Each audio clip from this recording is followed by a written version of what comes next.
It is your prisonplanet.tv memberships that fund so much of what we do here on this operation.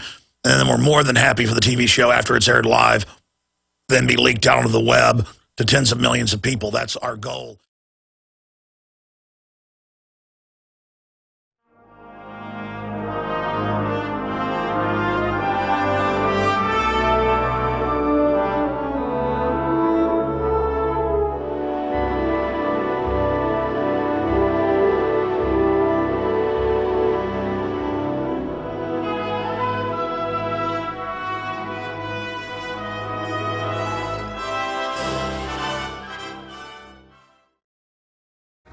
Going to have another jam-packed broadcast for you on this Monday, the 21st day of May, 2012. But I'm going to open the phones up in the first 45 minutes of this hour today ahead of guests and masses of news, because I want to get your take on Bilderberg 2012. I wanted to cover some of this yesterday, and there's since been more news reportage on it. Washington Post, Politico, you name it, they're admitting, hey, there is a group of global elitists that meet in secret. And yes, Alex Jones found out the location of it. But he's still a bad man, and it's a conspiracy theory not to like him. And here is Politico, Rubio, and the Bilderberg conspiracy. Are you planning to be there? Bilderberg 2012, Chantilly, Virginia. Yes, it's really there. Yes, I'm going to be there covering it. And yes, we're hearing from people all over the U.S. and all over the world who are going to be there, not just protesting the minions of these people at NATO in a big police state rollout in Chicago where they're charging people with terrorism for having beer-making equipment. No, they don't want attention on this confab. But they now know because of protests coming, they've got to go ahead and admit it exists. And millions of people are going, wait a minute, I thought that didn't exist. The ADL and Southern Poverty Law Center said it didn't exist. That it was part of fantasies. Kind of like the government doesn't stage terror attacks, doesn't ship guns into Mexico to blame the Second Amendment. So we're going to be breaking that down. Also, I tried to get into this some yesterday, but never really had time properly. I want to get into learned helplessness, cognitive dissonance, and how it ties into the Overton window, the normalcy bias, and the Stockholm syndrome. I will spend some time on that today, probably in the last 30 minutes of the show. Lyndon LaRouche wants to pop in and give us an update on what's happening with the impeachment moves against Obama. And the word that we're getting from Corsi and a lot of other people is that Obama may be going out the door. In fact, I had Corsi and Tarpley on. They were agreeing with that yesterday. Wow. Also, Derrick Broze is going to be joining us. They have successfully gotten the city council to say, okay, we know it's illegal. We won't have the TSA out doing random searches on highways and roads and bus stations in Houston. Well, I don't believe that for a minute. They just want the opposition to go away. They'll be back. But it shows that when we stand up, we have an effect. It's patently illegal. And then Fritz Springmeier is going to be joining us to talk about a host of issues. People have really been requesting that he be back on the show. So he'll be with us in the second hour. But today, I want to give people, first-time callers, that is, a chance to call in on any of the news. Obama's agent for 16 years, 9 months, saying he was born in Kenya. You do get the agents get the info from the author. The author provides that to them, and this is open and shut. What's your take on that? What's your take on every few days they're busting people with huge containers full of dead babies being sent to Satanists to be eaten? But your normalcy bias can't handle that, so I understand some of you new listeners think I'm joking. London Independent, Britain arrested in Thailand after being found with roasted babies. And, of course, that dovetails the article last week about the powdered babies, 17,000 pills with the dead babies in them. So that's all coming up. Big news on the economy front. Big news, the House has reaffirmed in the new defense bill the NDAA secret arrest and disappearance of the American people. But wait, it gets better. It gets better. They are also reporting that they're going to remove the federal law that when the Pentagon and CIA engage in deception and disinformation. Oh, you mean they do that? Our loving government lies? There had been a law against doing that domestically, but they're going to get rid of that. and that's in the bill that's moving forward towards passage, to have the Army involved in lying to you. Of course, it's already going on. What do you think they do to the troops all day? But not in Kansas anymore is certainly the slogan. 800-259-9231. The phones are open, 800-259-9231. Strap yourselves in. It is a big broadcast. Stay with us. It is Monday, ladies and gentlemen, the 21st day of May, 2012. And we're going to be here live for the next 3 hours. Derrick Broze is going to be popping in. They're down in Houston, and the police say, okay, it's illegal to have the TSA groping you on the streets now. We promise we won't do it again. Please don't be angry. Go back to sleep. Everything's fine. Fritz Springmeier is going to be joining us to talk about world events and the fact that CPS, the elites, the abortuaries, as he's written in his books for more than 15 years, are supplying baby parts for satanic rituals. I have multiple mainstream articles about that today, including Britain arrested in Thailand after being found with 6 roasted babies. And he was advertising it on a black magic website, all the power you'd get when you got the babies roasted, wrapped in gold leaf. Hey, the crew went out and got breakfast tacos this morning, wrapped in aluminum foil and salsa. And the funny thing is, I've never wanted to eat baby or have it wrapped in gold leaf like I'm a very important person. Imagine wanting to feel powerful with a dead baby that died a horrible death, roasted, wrapped in gold leaf because you're a rich globalist, and feeling powerful over the life that was ruined, and then eating it so you get power. You think you're getting power. I mean, how pathetic. But Nero marrying... Well, Nero burned down Rome to expand his palace and would murder children for fun, dressed up as a werewolf. That's on record. You can look that up in the mainline histories. Last time I did that, John Bound looked it up and found like Daily Mail and Reuters articles about it. He would dress up as a werewolf and rip children's throats out at public dinners. Caligula would marry his horse. But see, I just never get sick of a potato, egg, and cheese breakfast taco with the excellent salsa this little place we go to has. I mean, I just never get tired of it. I just never get tired of my wife. I never get tired of a sunset. I never get tired of just wholesome laughter and fun with friends. I'm not a globalist. I'm not a trendy. Hold on. This isn't a baby wrapped in gold leaf. Because, see, I'm an extremist.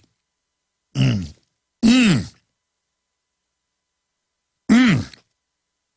even better than whole raw milk. Whatever you do, don't hit the red alert sound. Oh, yeah, it's now criminal. They're now arresting people going door to door in multiple states for drinking raw milk. See, raw milk and breakfast tacos are evil because they're wholesome. Now, babies wrapped in red foil, in gold foil, that is trendy and cool, well, and powerful.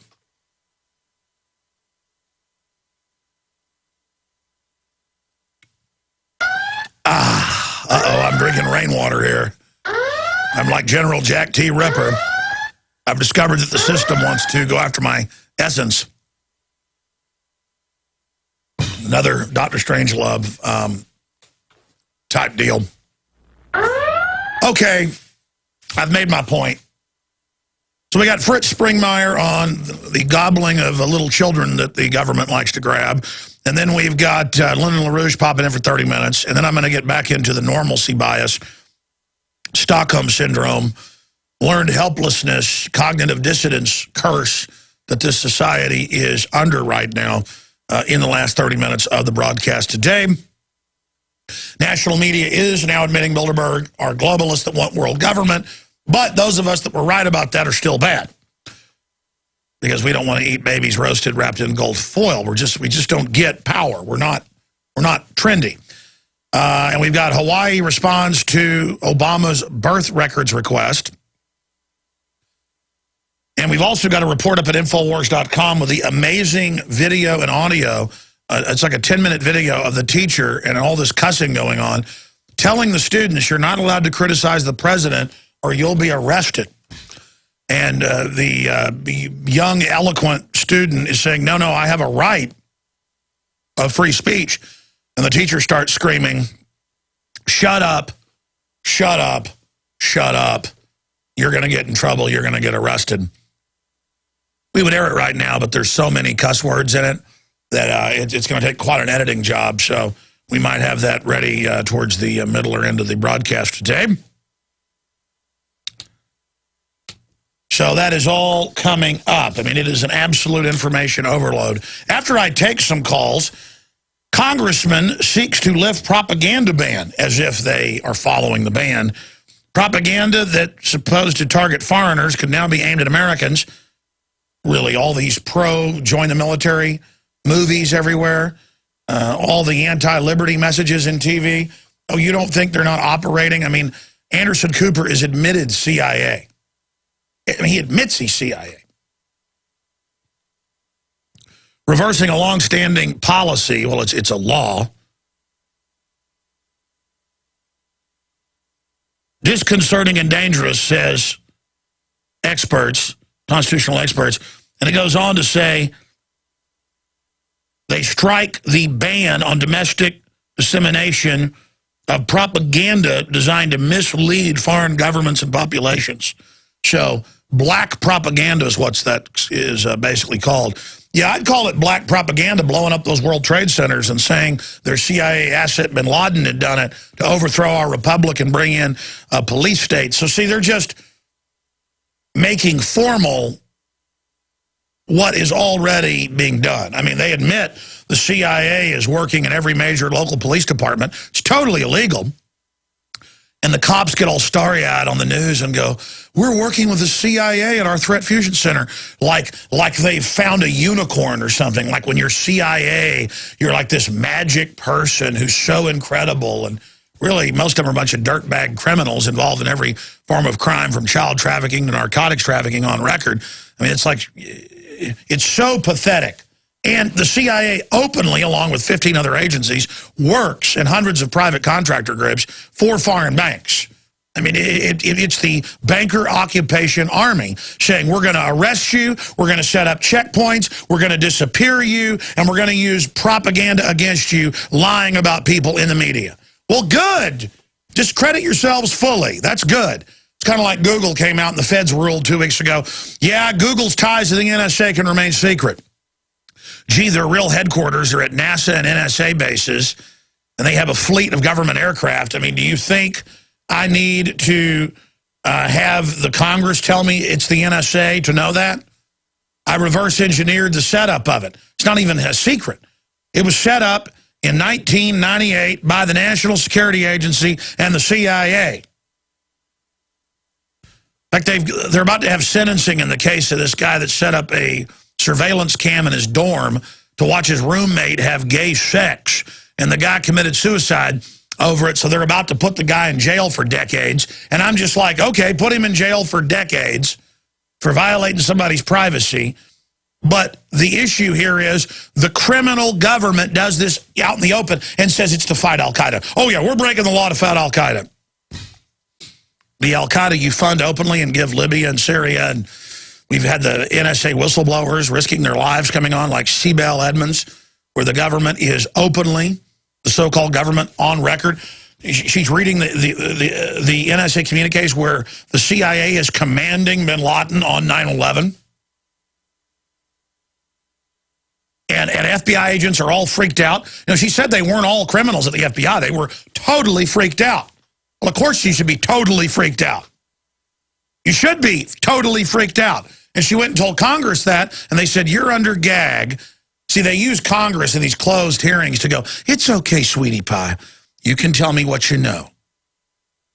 All right, well, spills her guts. And they say, okay, you tell anybody, we're not just going to have you arrested. We're going to have you disappeared. You understand? You'll be renditioned. This is what they tell whistleblowers. Well, that's what they told the officers of the USS Liberty. The admiral got him on the aircraft carrier, the captain, all of them together, and said, you can tell me. He took his hat off and he said, I'm just like you now. You can tell me what happened. And he put his hat back on and he said, you're not just going to go to prison if you tell anybody what happened to the USS Liberty, you are going to be killed. Is that understood? And I've since, most of them are dead. I've had the Admiral, well, he was the Joint Chiefs of Staff. I've had the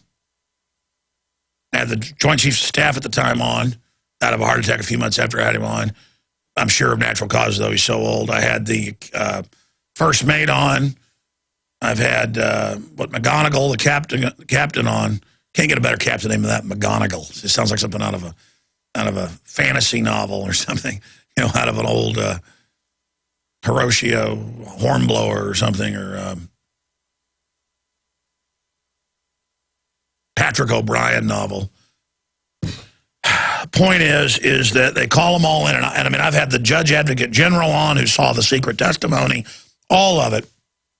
How they knew the ship was being attacked, to be sunk, to be blamed on Egypt, to start a big war as a false flag. And the jets had launched, and the admirals were ordered, you turn them back, we want that ship going to the bottom. And LBJ got on the radio because the admirals on the ships, was a whole group of aircraft carriers and ships out there, said, we're not going to follow that order.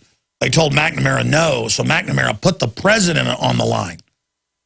You know, the telephone hooked into the radio, and said, listen, I want that ship going to the GD bottom.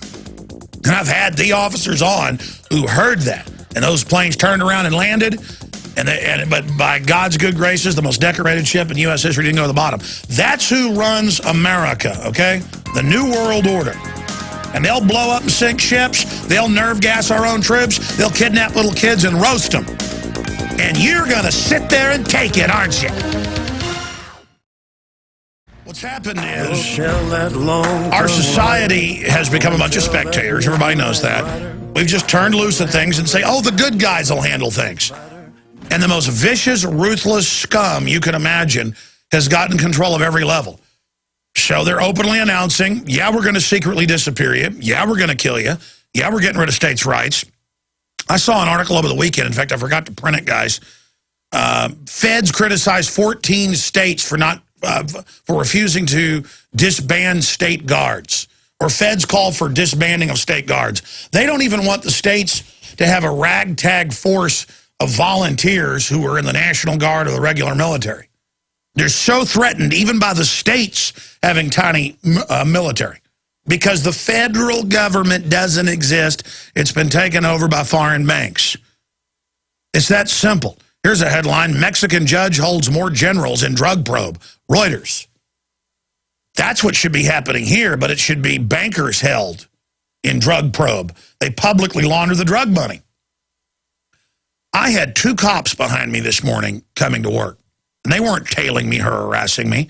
We've got too many police, and all they're out doing is patrolling and writing tickets while real crime rages around us. I'm sick of it. The police are so paranoid every time you run into them now. And again, they're paranoid about things that aren't a threat. Instead of realizing, you know what, I'm ranting. Let's go to your phone calls. Bob in Missouri, you're on the air. Welcome. Hey, Alex, first-time caller, long-time website follower. Been listening to the program for about the last year and a half. Prison Planet TV member. Thomas Paine. The duty of a patriot is to protect his country from its government. There's a T-shirt idea for you right there, brother. Another T-shirt idea, splattered on the front, a big picture of you with just the word Morpheus on it. That's from The Matrix, of course, you know that. Let's talk about these haters on these other networks that are talking trash on you all the time. They got their little 3 listeners, and then they want to pick apart you, who woke me up to the idea of synthetic terror, false flags. So, you know, all the haters out there, and then all the punks in the FBI, CIA, NSA listening, I say, how can you all commit treason on such a mass scale? Doesn't that baffle you, how so many people in government at one time can commit treason on a mass scale, threaten people to be killed if they speak up about what they saw in Oklahoma City, 9/11, USS Liberty, or whatever you want to talk about? No, I've interviewed the eyewitnesses that saw the feds by name planting the bombs. I've interviewed the admirals and people that, yes, the government of Israel tried to sink the USS Liberty and was working with Lyndon Baines Johnson as a pretext to launch a larger war. I've interviewed the witnesses, the police officers that heard the countdown to blow up Building 7, and I have the newscast where they said, get back, they're going to blow it up, and I heard them say they blew it up on the news. And I have the videos of that. I mean, it's there. We have a criminal group running things, and the only reason I'm not dead is because of your prayers and because of the fact that I'm a public figure. But they still may do something to me. But that's just the way it is. But look, I appreciate your call. I don't have time to even read the entire article that was in Politico that quotes yours truly multiple times and plugs our website. I mean, I didn't even, I read the first 2 quotes and then quit reading. So if I'm not going to read, I'll be honest with you, I barely even tune in when I'm on things like Nightline. I'm told I'm in Rolling Stone magazine again. I haven't even gone out and bought a copy.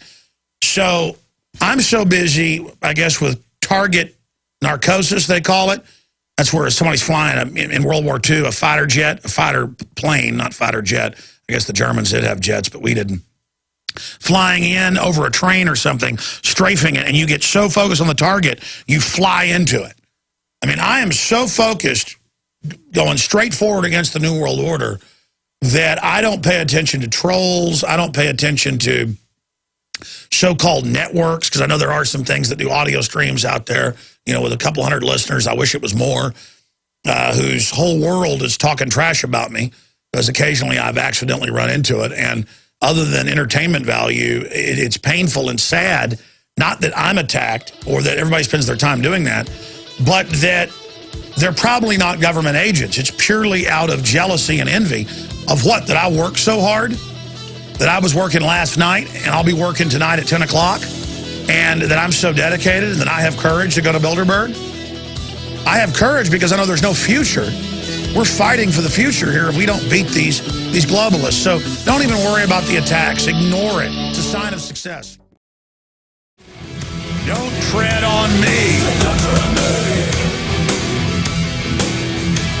If you let the system know that you will not be treaded upon, then you will be a free man.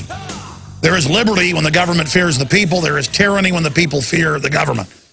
We are under a premeditated scientific tyranny that the globalists intend to ratchet up to the maximum point, including mega death worldwide, 80 to 90% of us exterminated. That is the public Rockefeller Foundation plan.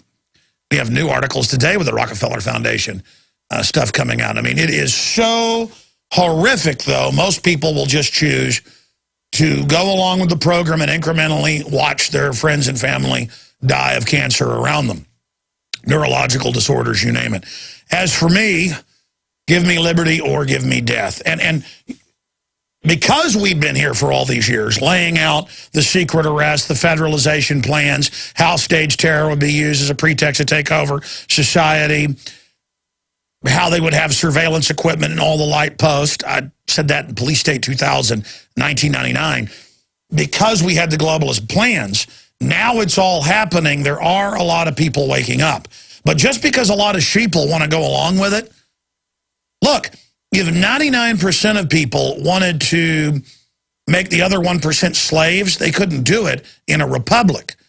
In a pure democracy, they could. That's 2 wolves and a sheep voting on what's for dinner. What do you think is going to be on the dinner menu? And I know that these are basic truths everybody knows, but we've got to rediscover them and then get them out to other people. But it's over 30% are very upset and now know about the New World Order conservatively.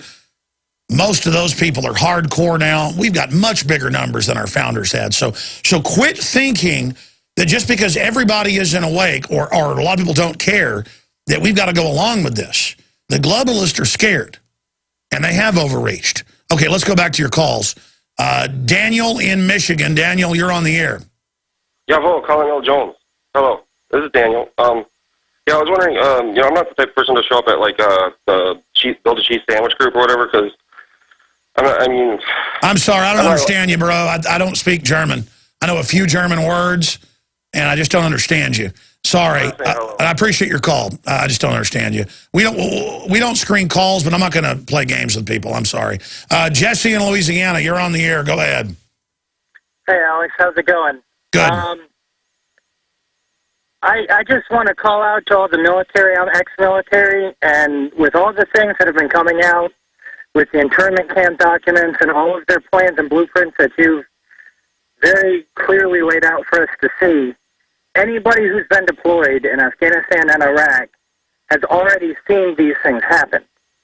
And if they just looked at it from an objective standpoint and not from the tunnel vision that they were programmed to see it in, they would see it. And one of the things that really has me scared the most right now is the fact that when we went into Afghanistan and Iraq, the first thing that happened was the banks were shut down for those countries.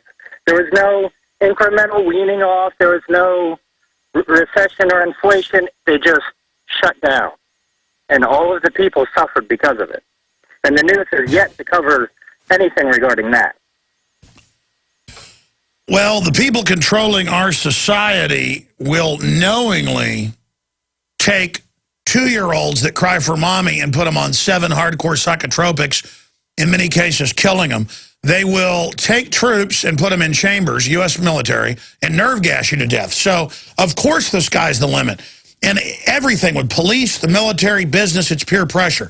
They get you in, they say, we're patriotic, we're the good guys. It's all about conforming. It's all about doing what you're told to go up the ladder. Well, if that ladder leads into a wood chipper, you don't want to conform. You don't want to be trusting. And we do not have our government anymore. We have a spider hole. And at the bottom of it is a human wrecking system.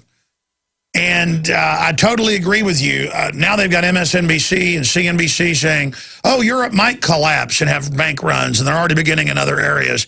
This is all by design. I said, the euro will implode Europe. They will gobble the countries up in this order, always claiming more bailouts, more money to the banks to fix the next country that's falling, and then it will move to the United States. This is a programmed plan. And the only way it's going to stop, because they could turn the economy on right now. People have desire, they have ingenuity, people want to work hard. The social engineers, the Rockefellers and others brag. Their problem is there's too much prosperity. They want to, quote, shut down the economy, or the economy's overheating. You always hear that. They want to keep you in debt. So anytime the system wanted to, they could turn things back on, but they don't want to because they want to consolidate to have full control. It's about control. And the only way to turn this around is to identify the globalist. Because if they know they're going to get the blame, and not Sarkozy or not Merkel or not Obama, not the puppets, they will be forced to back off. That's why I'm going to protest the actual rulers of the globe at Bilderberg, and everybody needs to be there.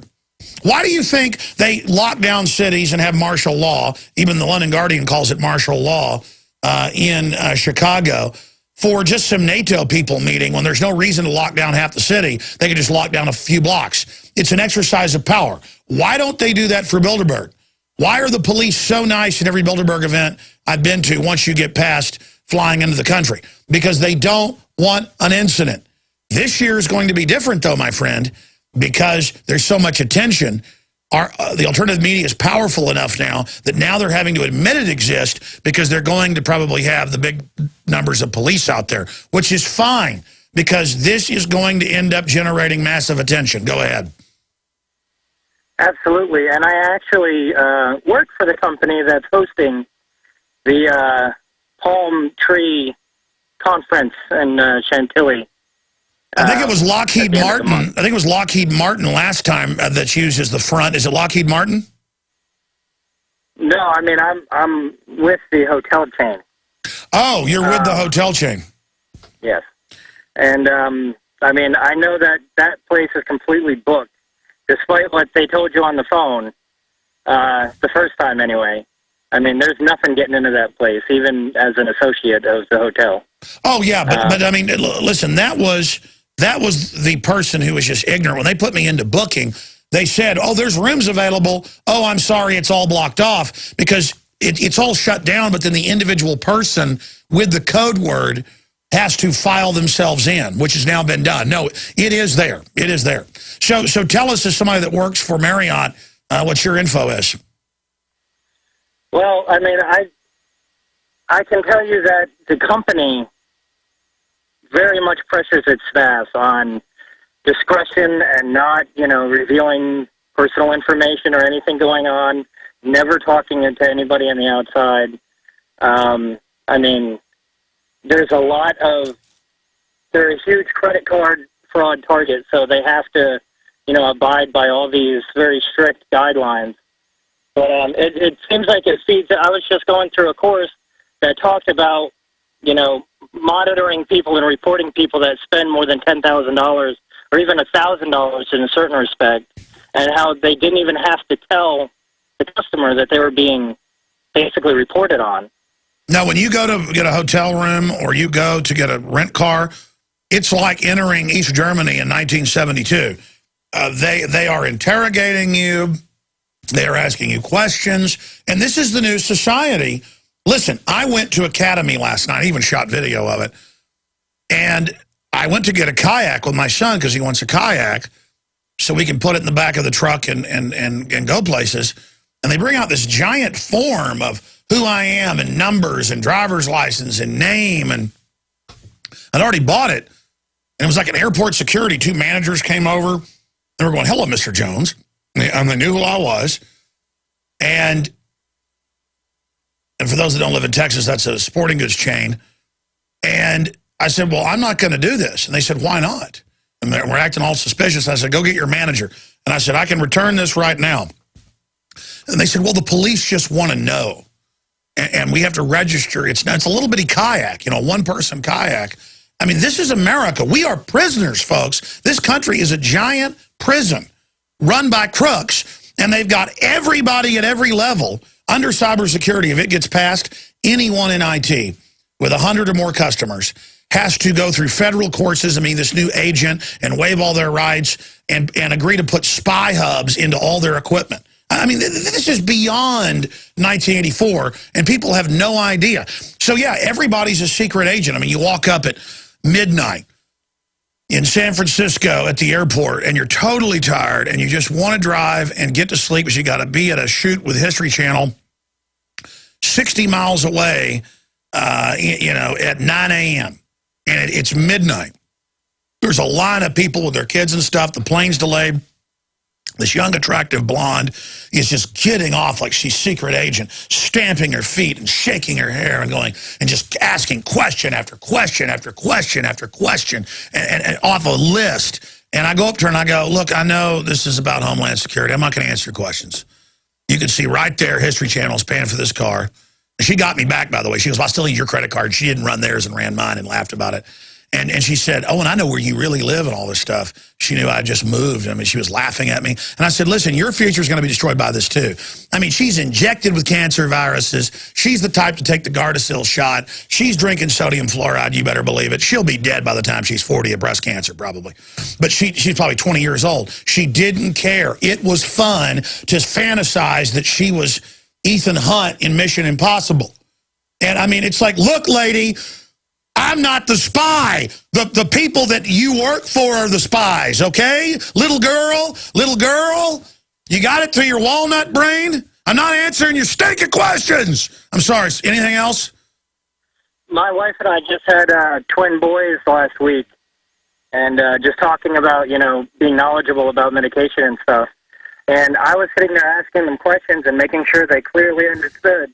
You have to come to me for anything you're going to inject in my son's bodies. And they looked at me like I was crazy. Even though on record they do it at the schools and the hospitals without asking you criminally. Well, and they looked at me like I'm crazy because I didn't want them to arbitrarily inject my children with hepatitis. No. They just act like that, though. I mean, the point is, at the hospital, they acted crazy every time. And then later the nurses go, "Oh, none of us do it." And about half the people are saying, "No, we're just told to act like that." It's all psych warfare. It's all black ops, man. I mean, do you understand? And we all just play along with the role. Well, I'm not playing along anymore. I was making a scene in that academy. I was like, "Oh, it's weird that I'm speaking out. Oh, yeah, in Alcatraz, you can't buy a boat." I mean, I'm talking a little bitty plastic, tiny kayak. And some of the guys even knew who I was, but they were still looking at me and kind of acting weird, like they were cops or something. This country's a joke, man. And I love America, but we got to admit what pathetic losers we are. I mean, land of the free, home of the brave. What a joke. I saw so many cop cars driving in this morning. I mean, this country is gone, okay? I appreciate your call. You're like, you ought to feel good seeing police. Oh, like when I'm in Mexico or Guatemala? No, you don't feel good. You know, and again, the average police officer may not be bad, but they're directed. I mean, a cop pulls you over and the questions start. Or anywhere you see them, they're looking at you, they're assessing it. It's just like, man, you think you're smart because you're with the government. They're like little kids playing that they're superheroes or something. And it's just like, don't you get it? I happen to be behind the curtain. I've seen it all. I've taken the red pill, and I can't play patty cake with you anymore. I was talking to Dave Mustaine's wife about the last time they flew out and how they grew up their 14-year-old daughter and all this. And when they opted out, they stuck them over in an area and made them wait, 10, 15 minutes. It came over and started laughing at them going, still opting out? Still opting out? Because I was driving them to the airport this weekend, and I was telling the story of my crew when they flew out, when it looks like the military was involved, murdered that guy because he has chickens in his backyard up in Georgia, the chicken man. And I was telling a story about, my guys opted out of the naked body scanner, so they left him there for like 35 minutes, kept coming over and saying, oh, you opt out, you opt out. And Pam was halfway listening. She went, oh, I told you that story? Yeah, that's what they did. And I went, oh, no, they did that to you? She hadn't. So the standard thing is a little psyop joke with a citizen that doesn't want to go on an illegal naked body scanner that isn't even certified and on record gives you cancer, and they save your naked image, and they grope you on top of it. That was always the plan. It's about getting in your space. And they sit there and come over and laugh at my crew and go, you still opting out? Might miss your flight? You still out? Just making them sit there for a total of 40 minutes, and they almost missed their flight. I mean, this is scum. Imagine the scum that they've hired who are running this administrative tyranny. And all over the country now, when you opt out, they try to make you miss your flight. So get there an hour early, and you take up their time. And you just sit there and speak out about, in fact, you should bring, like, New York Times, Associated Press, all the major scientific firms, Johns Hopkins, you name it, because they tell those idiots that work there that, oh, Johns Hopkins says the radiation's safe. So what you do is you go, really? And you just pull out of your back pocket, I have the Associated Press that it actually massive cancer increases, cancer clusters at Boston Logan, where they first put the scanners in 8 years ago. And just make, and believe me, you run your reverse psyop, but with the truth. They got lies, intimidation. You just take off the cloak and reveal the light, and they'll just like absolutely fall to their knees. And just, believe me, you'll suddenly be right through real fast. Oh, whoa, let's get you right through here. You're not going to let us just win and sit on you and dominate you and run you through a breaking process. You know, I was watching a Steve McQueen movie this weekend, running on the treadmill, called Papillon. And it's a composite based on a lot of true things that happened on Devil's Island, where they said you stole a loaf of bread, 30 years hard labor in the swamps with malaria. And, they talk about, we're here to break you. And everything that's going on in that, based on what really went on at Devil's Island, is breaking people. That's what this is. There's conscious psychological warfare chiefs who come up with a system to break America and to phase in total tyranny. And they plan on a civil war. They do plan on trying to ban guns, certain types, making examples, killing people, scaring folks. And most good old boys are going to line up and turn them in. I'm doing everything I can now to try to reverse this now.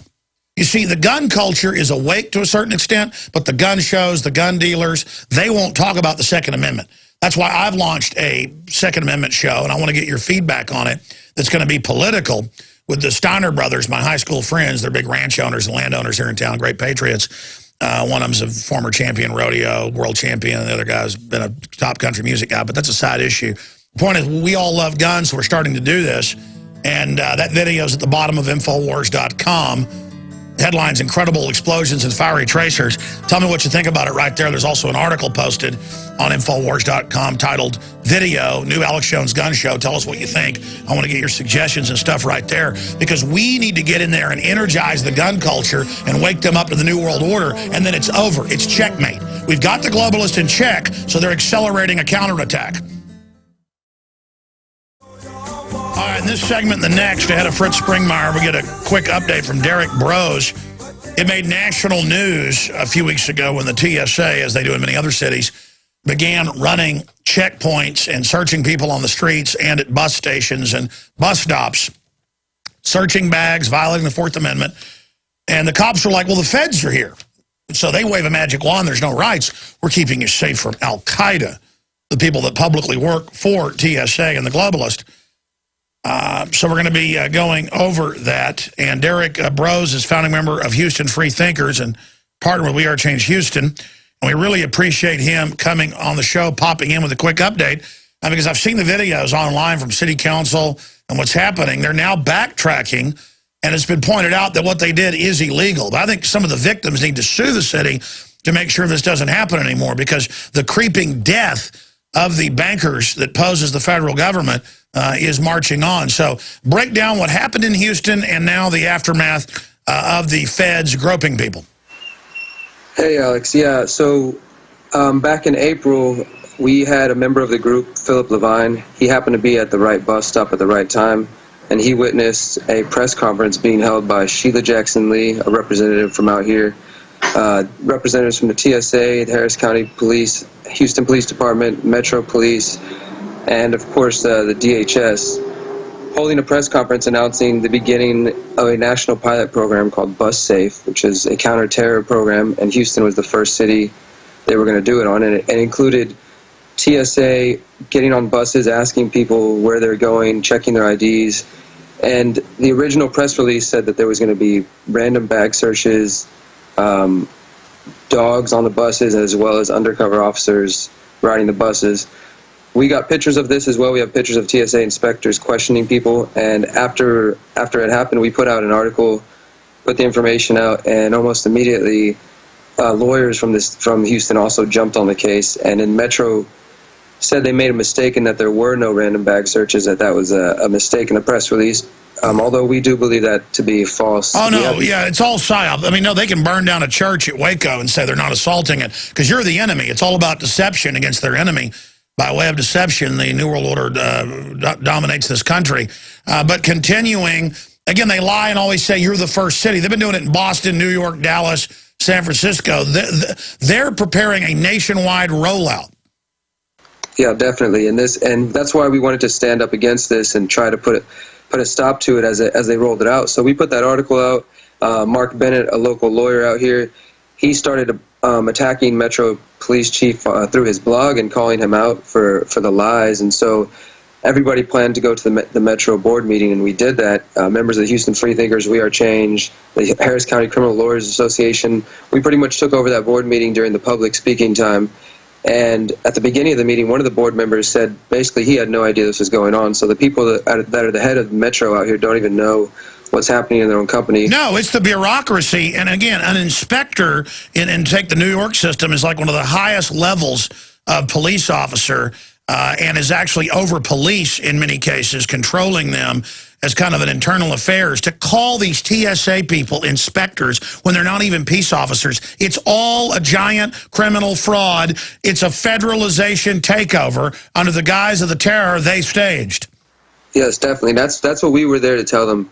I chose to speak as well as other members of the group, and we told them that they're creating an atmosphere of fear, that this is all about paranoia, getting everybody to be suspecting of terrorists and this and that. So we took over the meeting that day, and they said because of that, they would set up a special committee meeting where we could talk specifically just about the TSA issue. And the local news covered the story. We got some more coverage because of that. And that was a few weeks back, and just... Stay there, come back, because now they're saying they're going to back off. But at least for now, what you've done is the model for the rest of the country. All right, Derrick Broze is our guest, and he'll give you his website before he leaves us here in about 5 minutes. You can go there and see some of the videos of these Metro meetings They're fighting the TSA takeover. You think you're just not going to fly? They're coming to your town, your area. They say they're going to end up being in rural areas soon. And they're the local political officers, and they admit their new mission is libertarians and conservatives. You are terrorists. Meanwhile, the federal government publicly funds and runs al-Qaeda now. Not even hidden. That's how dumb they think you are. So, Derrick, where are we now with this? Because from what I was reading, they claim they're going to back off on this. But from my experience, they'll do that till resistance dissipates, or they'll stage a little firecracker bomb or something to sell everybody that you've got to have TSA on the streets of Houston grabbing your genitals. Yeah, so that's kind of what we're worried about, Alex. But definitely we're not going to give up the resistance to it. The last action that happened was the special committee meeting this past week dealing specifically with the TSA and Metro. So, again, we went up there. More of the lawyers showed up to ask questions. We were allowed to speak directly to the chief of Metro Police and to the board that was there and ask questions. And a lot of interesting things came up. For one, the press release was updated, and it said that although they said there was bag searches, none of them were done. The chief of police decided not to go forth with it.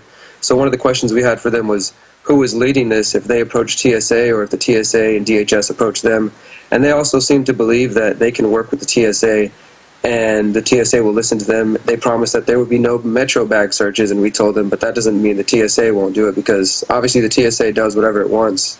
It doesn't listen to Congress. They don't listen to Department of Homeland Security. No, they're a bunch of crooks on power trips that want to molest our children and who work for people that staged the 9/11 attacks. They're terrorists. They are the terrorist takeover army.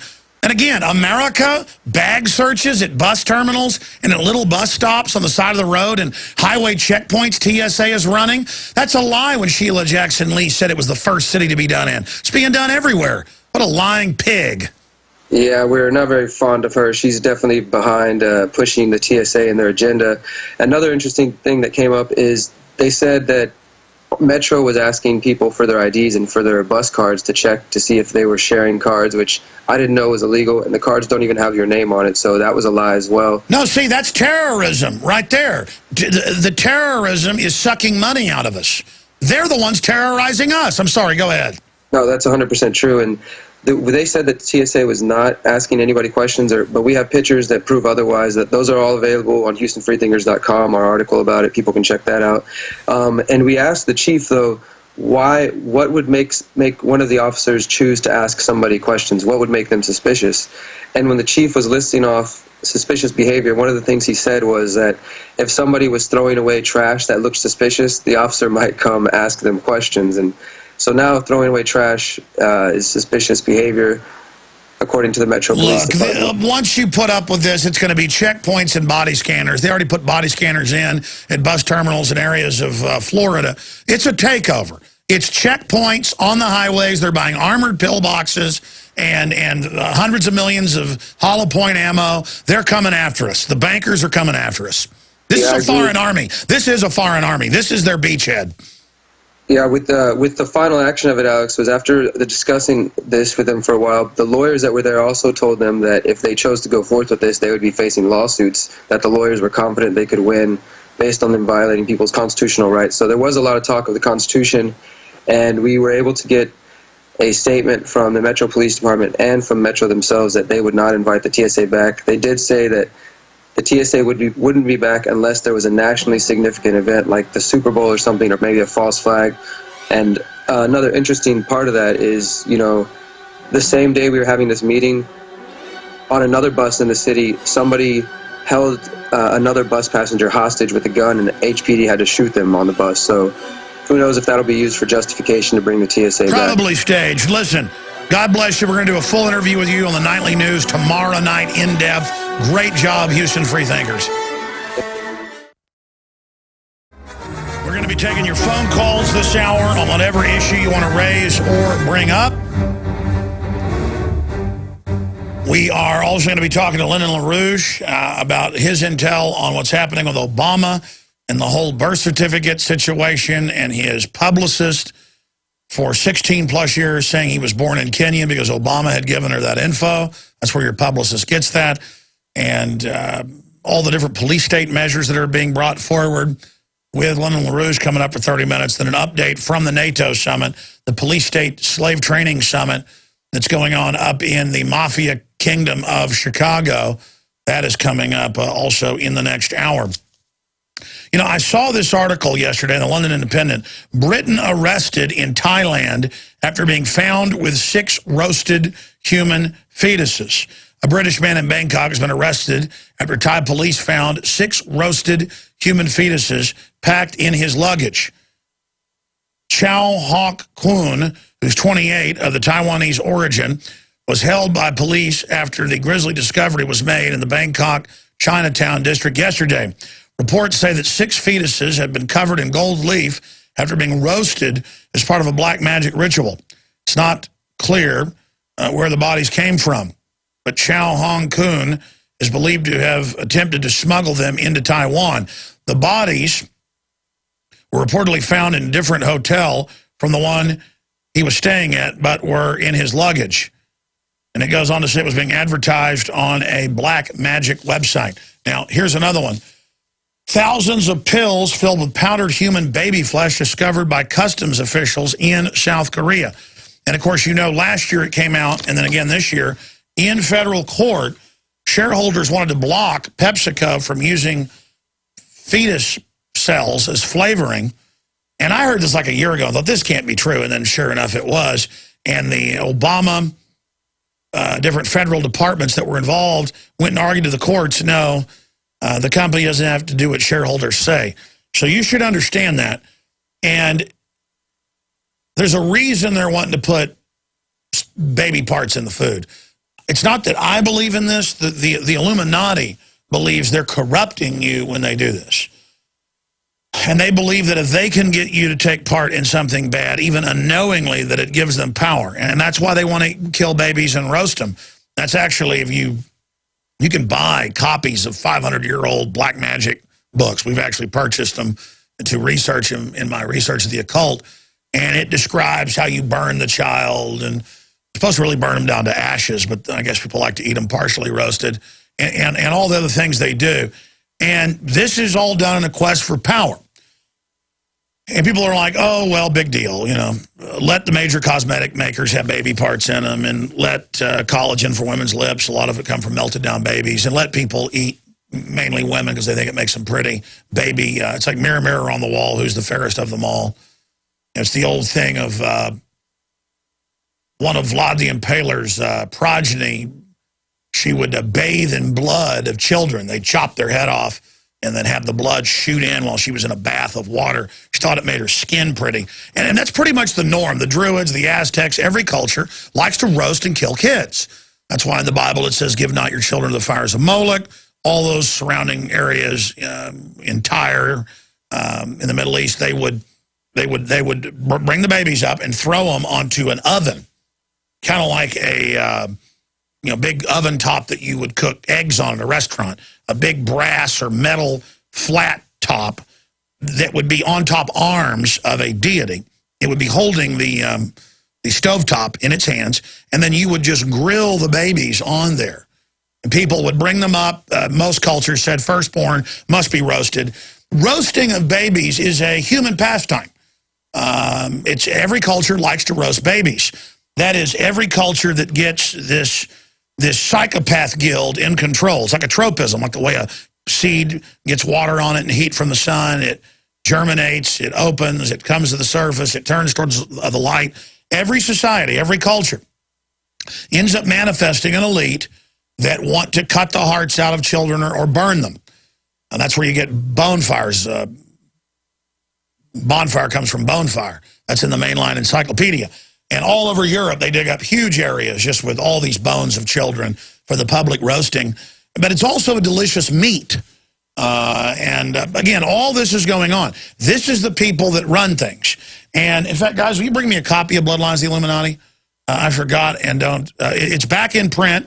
We're the folks that have it at Infowars.com, and your purchase also supports the show. But that's why I wanted to get Fritz Springmeier on about other issues he wanted to cover, about how they're turning the medical system into a tyranny. But because of all this coming up in the news, I thought we'd bring that up. But Bloodlines of the Illuminati goes over this. It was the first book I read more than 15 years ago, around 15 years ago, that said Prince Charles is direct descendant of Vlad the Impaler and thinks he's a vampire and goes around doing all this. And then now it's all over the news. Prince Charles loves Vlad, says he's a direct bloodline, owns a castle in Transylvania and spends a lot of his time running around the woods at night because he thinks he's Vlad the Impaler. And then it turns out they are not even a German bloodline, but a Transylvanian bloodline. And then that itself goes back into antiquity. But here it is, Bloodlines, the Illuminati, Fritz Springmeier. It was out of print. We had it reprinted for Fritz, and it's available at Infowars.com, I should add. And it's just full of stuff that's over the top. I read this 15 years ago and didn't believe a lot of it. And then over to the time, I kept running into pieces of the book in mainstream news. Last year, the Daily Mail reported on the royals eating body parts, and they've still got Groom of the Stool and all this. So, see, they're predators. They see you as an animal. You're their favorite dish. The more pain to children, the better. And they've turned the murder of children into a procedure. They grab your two-year-old, the two-year-old cries. They give it drugs, Prozac, Ritalin, and other things until the child goes into convulsions. Then they put them on antipsychotics. Then the child dies. That's a good kill. That's a good kill. So that counts. And I remember Fritz talking about these abortuaries are really doing sacrifices a decade ago. And then now it came out in the news. People are getting arrested for saving the babies, eating them, doing rituals with them. They'll keep the kid alive in a partial birth, put it to the side, and sacrifice it a few days later. You know, they'll take care of it just to, I mean, it's big business because they think they're getting power. They really just like to hurt innocent children. You want to take care of them and love them and build them up. They want to torture them, something fierce, while they scream and cry. But better than a newborn baby, the crying isn't enough. They like a 3-year-old or a 4-year-old who can really beg for mommy. Just like the police torturing Kelly Thomas to death, begging for daddy. That's their song. That tears your heart out. That, to a Satanist, is like ambrosia. That is the ether in which they swim. The pain of the innocents. Okay? And again, people can't handle this because of their normalcy bias, their cognitive dissonance, the mass Stockholm syndrome that we're under. The learned helplessness. But I'm here to break that. Fritz Springmeier, thank you for coming on. Shifting gears here with you today. Again, tell us about why the elite love to hurt children so much and why, from your research, every culture who gets these elites in power starts mass public murder of children. What is it about murdering children, ordering the firstborn to be killed, as ancient cultures all basically did? What is it about this? The child is innocent, so that makes the sacrifice even more powerful. You're taking what's pure and sacrificing it. It's the supreme sacrifice. And also, it's just the concept of taking something beautiful and dirtying it. Some people, you know, if they're walking along the beach and they see a sandcastle, they have the irresistible urge to go over and kick. Okay, your Skype cut out for a minute. Your Skype cut out. They have an irresistible urge to do what? Irresistible urge to dirty what's beautiful. You know, if sometimes you may have noticed somebody walking along the beach and there's a sandcastle there and they can't resist walking over and kicking it. It's the concept of taking something pure and innocent and spoiling it. And we see this around us. We see so much on this beautiful planet that's being spoiled, and it's all part of a same mindset. Well, that's why now even HBO has 5- and 4-year-old girls doing sexual acts on TV with giant objects, but they say that's okay, and that we're just square because we don't like it. Yeah, it's to pervert, it's to destroy, it's to ruin what's nice and clean and pure. I remember on the microcosm meeting a man who he had met a nun, and because this nun was pure and clean, he had this irresistible urge to spoil her. And he only seduced her just so that he could spoil her. And then once he had ruined her, why, he threw her away. This is the type of mindset we're dealing on the macrocosm. See, I have an irresistible urge, like turning the light on at midnight and finding a big cockroach on the floor to bash these people's brains out.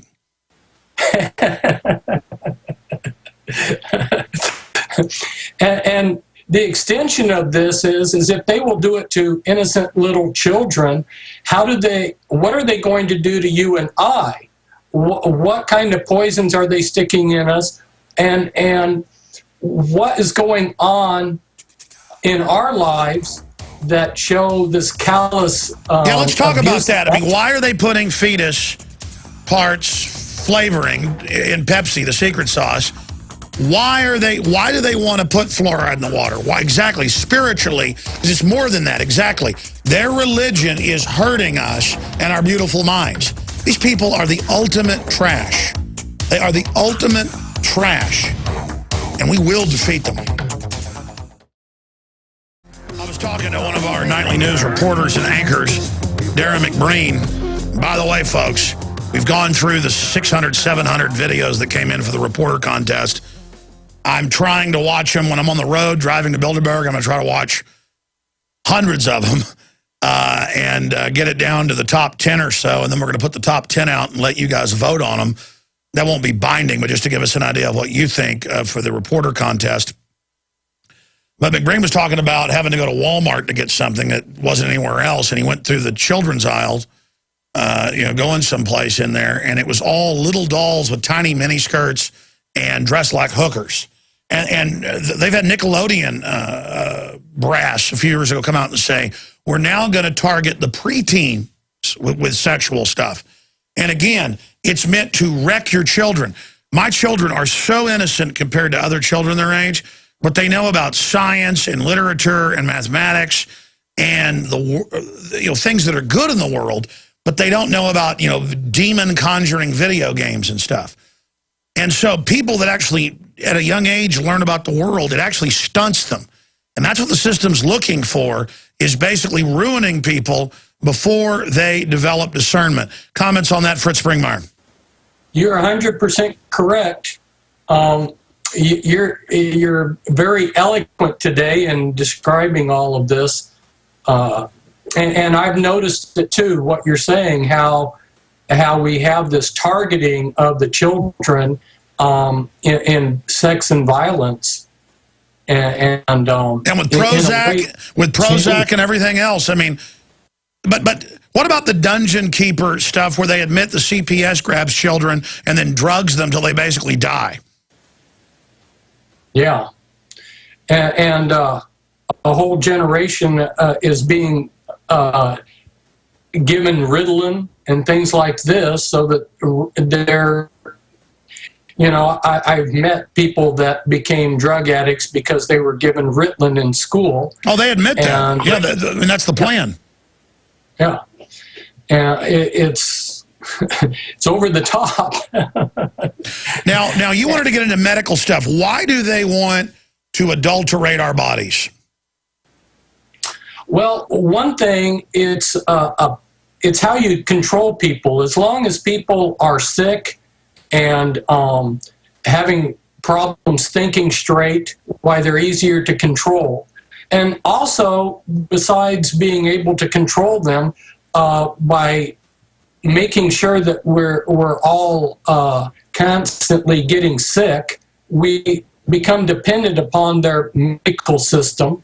Their medical system extracts large amounts of money from us, and you'll notice that surgery and drugs are their medical methodologies of choice, because that's what they make money off of.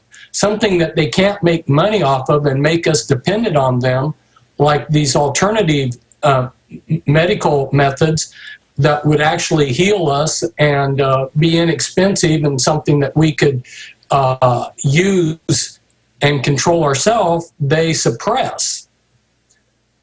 So we see that the American Medical Association and some of these other organizations that the general population think are there to protect them are actually working more as a mafia, to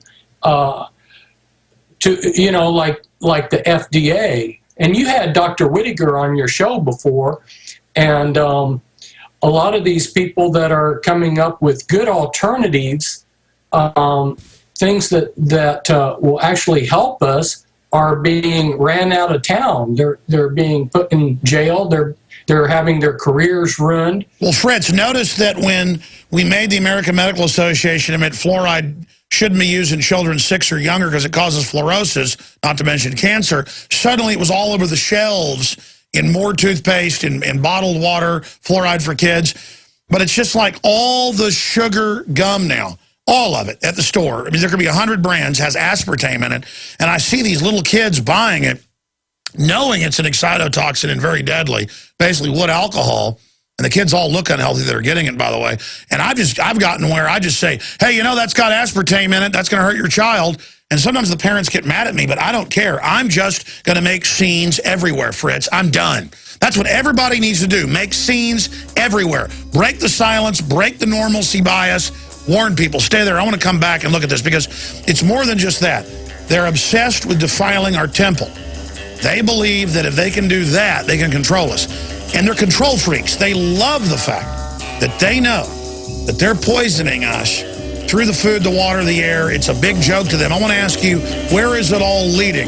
Fritz Springmeier, author of Bloodlines, the Illuminati, available at Infowars.com. We're back live, ladies and gentlemen. About to go back to Fritz Springmeier and just take some of your phone calls. By the way, I'm really into books that are out of print, that are seminal, and Bloodlines, the Illuminati was out of print, and so we got 5,000 of them printed, and those are almost been sold out. We're about to reprint. I found out the one lone little publisher, and he's got, well, I'm not going to get into the personal stuff. This book is basically going out of print. Could be going out of print. It's very hard to get. It's very expensive. It sells for as much as $200 on some of the websites out there, where we're selling it for right above what we bought it for. So we're selling it at a price to get these out to everybody. Unabridged, Tragedy and Hope, A History of the World in Our Time, Carol Quigley. And it goes on, a definitive work of the world's power structure. This book, only a few thousand got printed. The elite had the plates destroyed. We've got news clips of Quigley complaining the book got out. It was only meant for the elite. To understand the minds that are shaping the world, read the book that shapes their minds. And it's got Bill Clinton quoted here. Here's Carol Quigley. The powers of financial capitalism had a far-reaching plan, nothing less than create a world system of financial control in private hands, able to dominate the political system of each country and the economy of the world as a whole. Carol Quigley. And I have articles here where they can't even come out with the movie Red Dawn, the remake, because it had communist Chinese invading America with Latin Americans. So they had to spend something like $1 million, I was reading, to re-edit it as North Koreans. And still it may not come out because China's putting pressure. And I have USA Today with the Chinese government saying, we want to influence the American people. We've just bought the biggest theater chain in the United States. And we want to buy up the media to influence the people. They don't even, but I mean, so what? Let the communist Chinese run the media. It's already foreign banks that run our media. I mean, this is so off the charts. But Tragedy and Hope, A History of the World in Our Time, Carol Quigley, is available at Infowars.com. Your purchase also supports the broadcast. You get a free citizen rule book with it and bumper stickers. But look, I mean, they're in nice plastic when you get it shrink wrapped, heavy duty shrink wrap. I mean, this is a nice, nice, nice book. And it is, I've been going from memory saying 1,000 pages. It's 1,300 pages long, and it's got maps in it and stuff. It's over 1,300 pages, 1,348 pages. And I don't expect you to read the whole thing, but it's important to have this because this was given to State Department and CIA people who couldn't understand we're funding communist and fascist. How does this work? Well, it works by full spectrum dominance. The bankers fund all the major sides as long as they call for big government. That's like Mitt Romney, Barack Obama. Tragedy and Hope, available with Bloodlines, the Illuminati. These two books together, in fact, I ought to combo them. I'm going to go tell them to combo them and discount them both even more if you get both together at Infowars.com. Okay, I've been ranting here, Fritz. Continuing, why do they want to adulterate the body? What are ways they're doing this? And in the news today, what are some of the main things you're looking at? And again, where does the Illuminati want to take us? Okay. As you were saying earlier before we took our break, that you were going to ask where some of this was leading, and I would call people's attention to the fact that the United States is the world's reserve currency, and China would like to dethrone the United States as the world's reserve currency. If it was just China, I might not be so concerned, but I know that the Illuminati, the top financiers in the world, the powers that be financially, want to destroy the U.S. dollar. And so they want to dethrone the United States' dollar from being the world's reserve currency. What does that mean for us? What it means is throughout our lifetime, we've had all of these people saying that the U.S. economy is out of control, you know, our government's overspending, and that this house of cards is going to collapse, but it never collapses.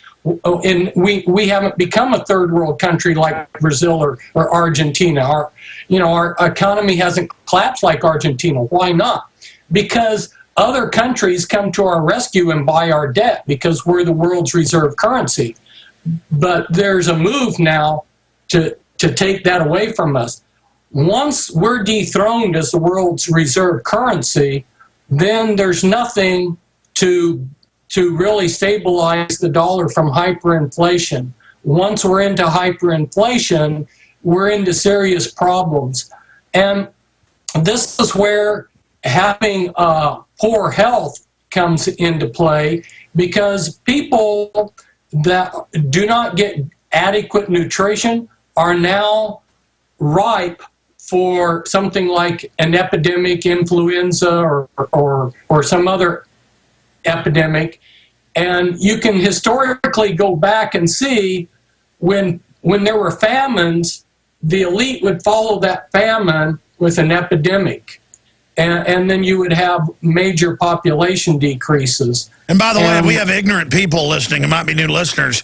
Even the Huns and others would catapult rotten plague bodies over walls they were sieging. They knew about plague thousands of years ago and how to use it. It's in British Army manuals from 300 years ago, you know, how to lance pox boils and put it on blankets and give it to Indians you want to kill. So you're absolutely right about that.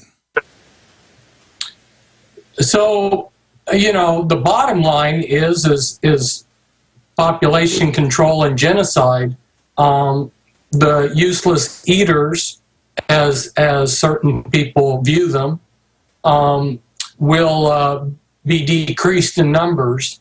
On the flip side, those of us who believe in a wonderful creator, he said that according in his word, he said, according as his divine power has given unto us all things that pertain unto life and godliness. So what I'm calling people's attention to is everything we need for godliness, everything we need for health and life has been provided. We need to identify those things and see how those things are being taken away from us. For instance, they started irradiating the meat and taking away essential amino acids. And spraying viruses on the meat. They spray special viruses on the meat. Folks, I'm not joking. Right. And then you've got your genetic modification of things. This all works together because you have beef and grain monopolies. You have these bloodlines having food cartels. These cartels have gone way back for, you know, families like Cargill, Bundy, Bunge, McMillan, Andre, Agnelli, Nestle, Riconti. These families go way back hundreds of years.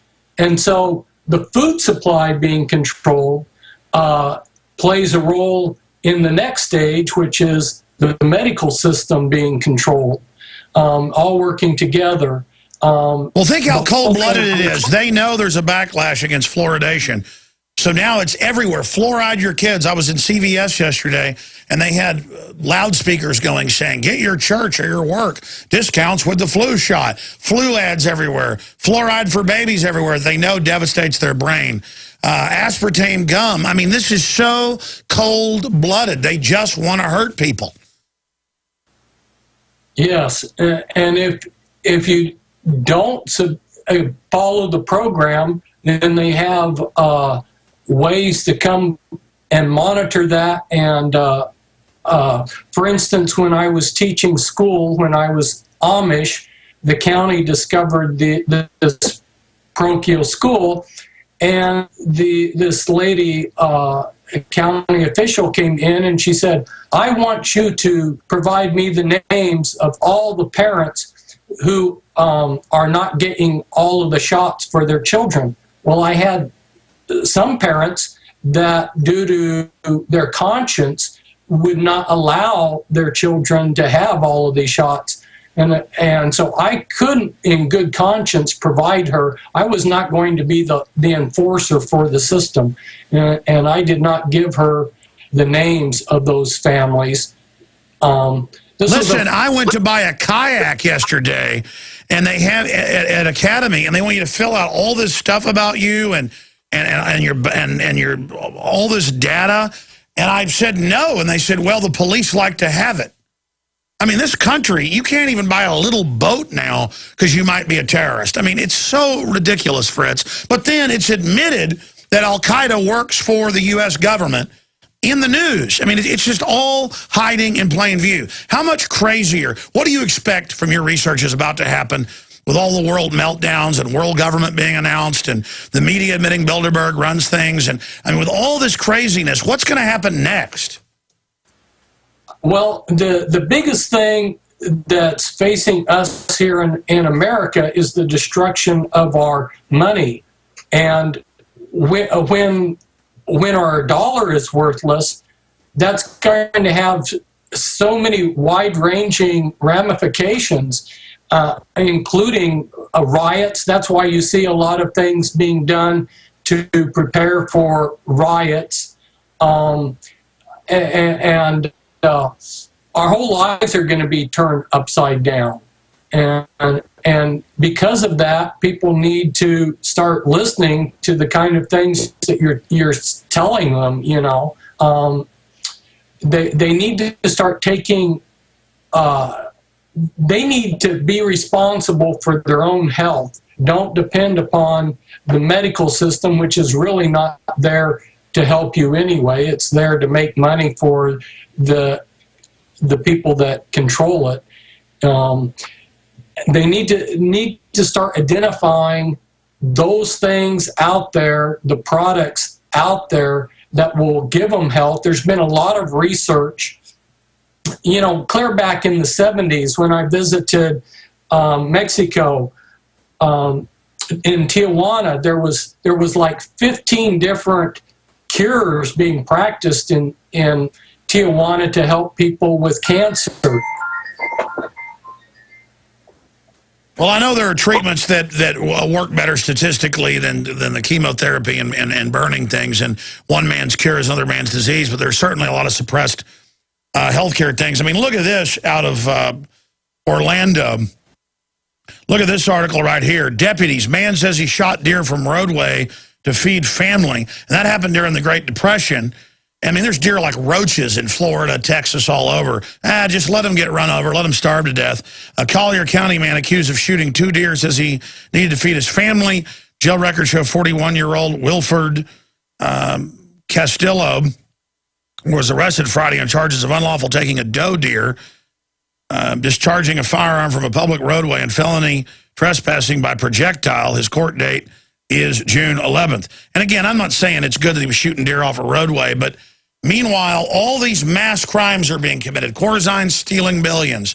Obama's giving billions to energy companies knowing it's a fraud. All that's fine, though. I mean, we're entering this phase that tyrants like to set up where they just get everybody to go, okay, they're tyrants, but that's just, you know, they're the boss, and everybody's like a spectator. I mean, is there a way to break people out of this malaise, Fritz?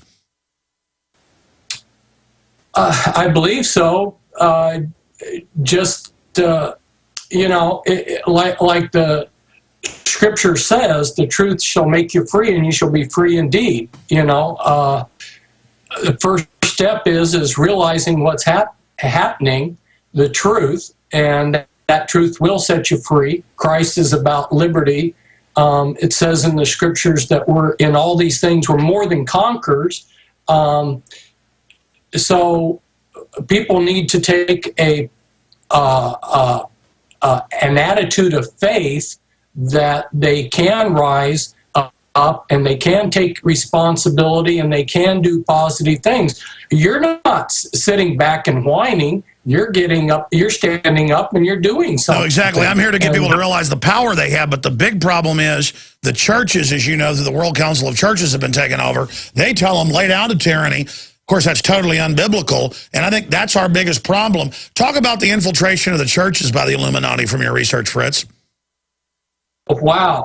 An earlier book that I came out with, Be Wise as Serpents, went denomination by denomination and showed how the leaders, how the churches had been, denominations had been created and how they were being controlled by the system. And, you look at Rockefeller foundations being used to finance a lot of these churches. So these churches, they're not going to bite the hand that feeds them. And then you also have the government coming in and in certain ways regulating these churches that become businesses. Across the board, we just see an apostasy where people have turned their back on the truth and are just going for a warm, fuzzy entertainment. The people can, it's such a vast subject that I can't even get into it, but they're welcome to look at some of my other material that I've written and get the details, because it can be documented how Christendom is just being controlled. Like you say, the World Council of Churches, you look at who has been the heads of the World Council of Churches and who's promoted it. Yeah, the war on Christmas and Christianity is happening from within. Just Christians notice the stuff that's overt, taking down crosses from without. But if the churches had leaders, they would be standing up and defeating this. They replace Easter with an egg. They replace Christ at Christmas with a demonic super dwarf running around with a Jack Daniels bottle named Santa Claus, which was actually 200 years ago in England. They would rape and rob and burn the city. Look it up, folks. Christmas was banned in England. It was so violent. It was a big devil worship holiday. But again, people don't know this. It's like Freddy Krueger night. Santa Claus is like Freddy Krueger. We'll be right back. Look, it's real simple. Some folks are born made to wait to fly. Ooh. There are a lot of really wicked, hardcore people who enjoy hurting others. And we just sit here and naively take it. That's why the police, the military, the whole system that I'm told to worship all day by the news, that's propaganda. I don't care who you are individually. The whole thing's illegitimate. I'm done playing games with the facade, okay? I'm done. I'm done. Got a bunch of crazy devil worshipers running the planet. Skull and Bones, Bohemian Grove, I've covered it, I've investigated it, I've broke into it, it's real. And it's crazy. And evil people run the planet because good people won't get up and stop them. And I'm sick of it. Let's go to Sarah in California. You're on the air with Fritz Springmeier. Go ahead. Hi, I have a question about all these disappearances of people lately. Yeah, I missed part of what you said. It's our phone system or whatever, your phone. But you have a question. Go ahead. Fritz, I would like your take on all these disappearances of kids and people lately. Well, I mean, most of them are getting kidnapped by big corporations and flying them overseas to Saudi Arabia, Thailand, Israel, other areas. They got black sites all over the place. These rich people pay high dollar to kill kids and eat them. It's a big part of their religion. Fritz Springmeier, what do they do with the kids they grab? Wow. Yeah, a lot of them are used for sacrifices. That's one of the uses. Sometimes we have parents that are in a divorce that take a child, so there's also that factor coming into the statistics. We also have runaways, children that have just decided to be independent. So you have a lot of, you have different things happening as far as the total statistics. Oh, yeah, a lot of the people they grab, the runaways, though, end up getting grabbed by the bigger spiders. And some of these young teenagers, they don't know what they're getting into. They run away from home, and they're grabbed by people and shipped over to some place like Saudi Arabia and turned into sexual slaves. There is white slavery. So a lot of really sad things happening. Not a pretty picture. And I spoke with one man who actually stopped. There were some children that had been kidnapped the day before Halloween, and he happened upon a human sacrifice by a satanic coven. He called the police, and the police told him, "You're deputized, you're going to go up there and help us stop this." And they ended up having to, as they approached the coven leader tried to go ahead and sacrifice these two little children, both of them blonde-haired, blue-eyed, and the police actually had to shoot the two coven leaders to prevent the sacrifice of these children. And that happens all the time, and the police are told, it's come out in the news, but I've been told, they're told, call it a drug rage, and the person was going to hurt children. Every time they catch them, the media does not want it known there's devil worship. Why is that? Yeah, well, who owns the media? We get, these medias are just one vast monopoly, and from the top down, they kill those stories. Yeah, I've talked to people repeatedly.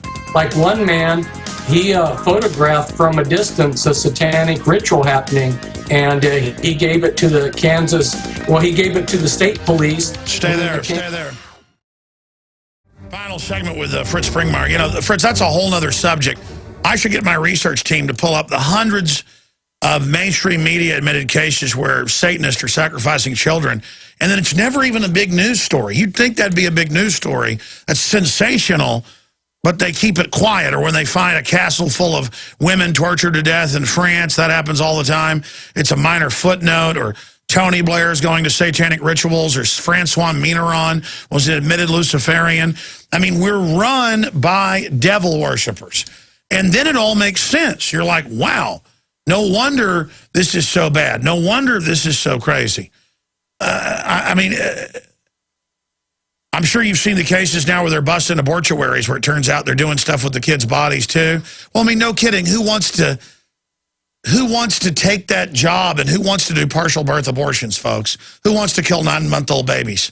I mean, you got to be a sicko. A sicko. Fritz Springmeier, comments on that?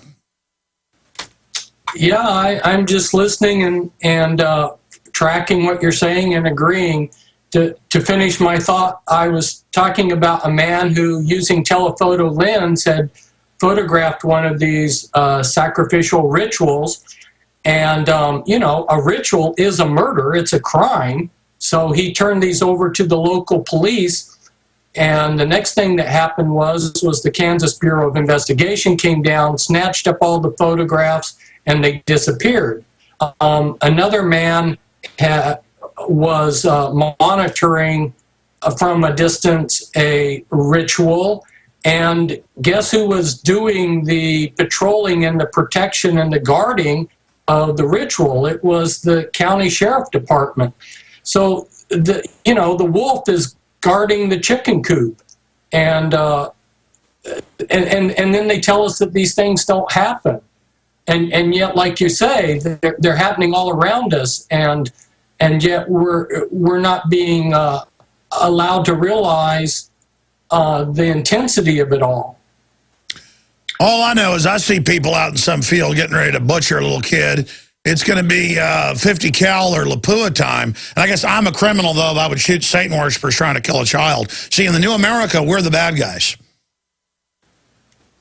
Yeah. I mean, it's their right to religion to grab a kid off the street or out of a house and kill him. I mean, we're bad people, Fritz, that we would not want to do that. Yeah, things have been right is wrong and wrong is right. Things have been stood on their head. But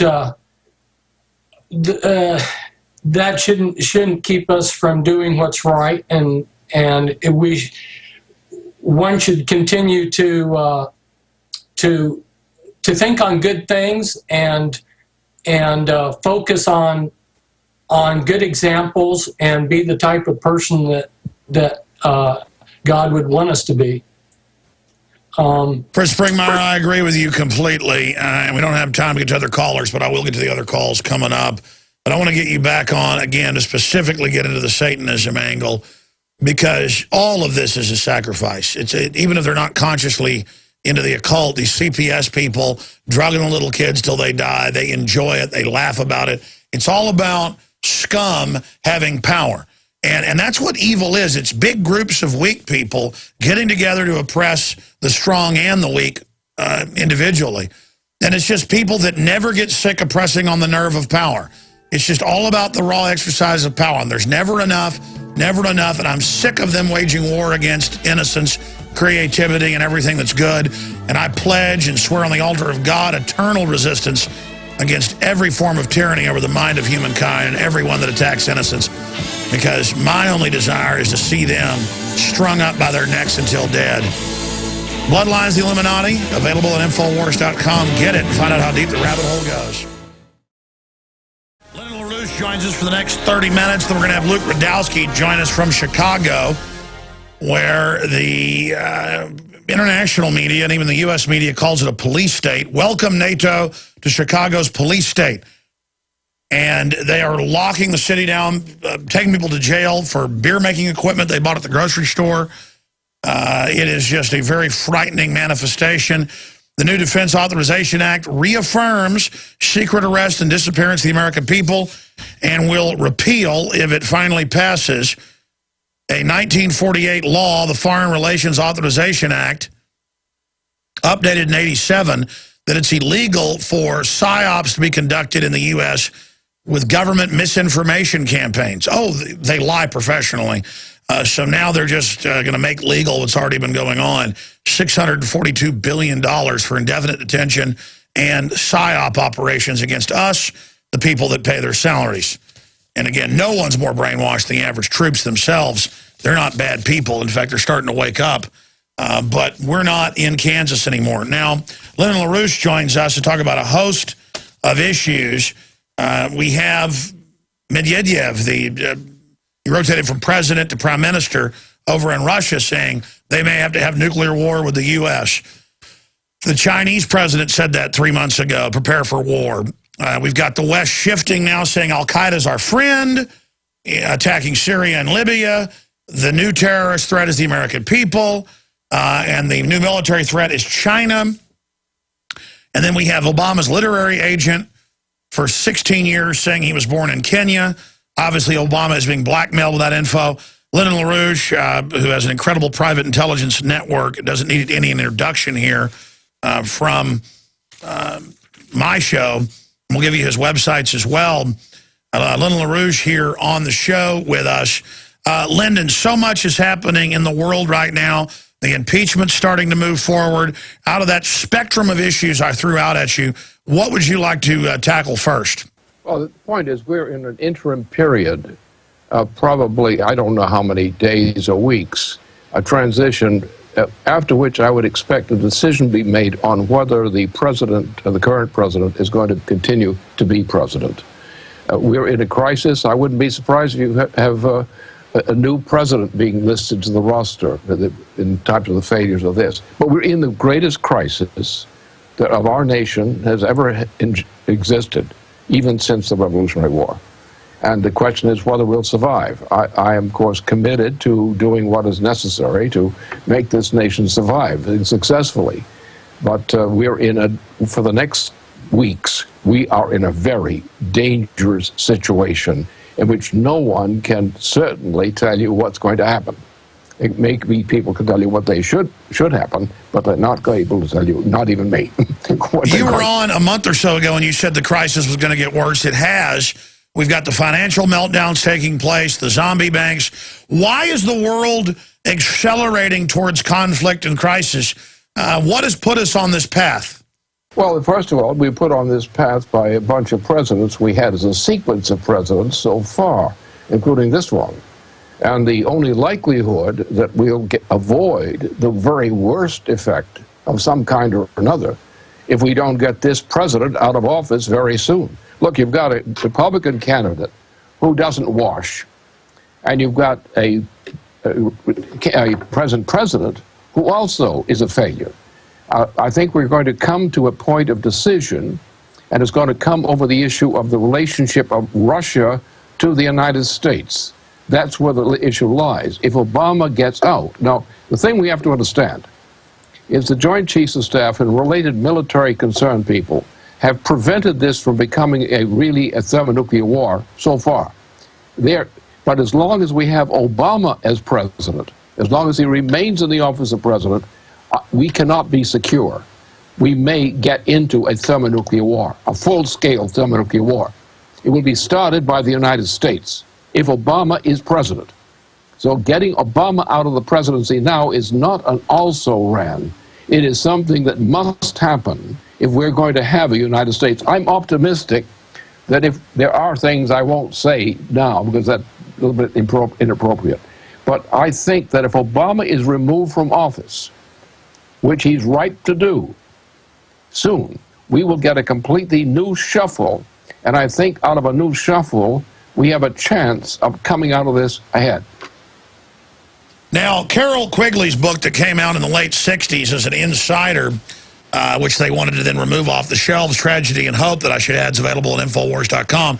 It basically validates everything you've said about this being a Britannic-centered conspiracy, at least the British system of divide and conquer, divide and rule. Now we learn that, I mean, there's just evidence upon evidence that Obama really is born in Kenya. That would have made him a British subject, a British citizen.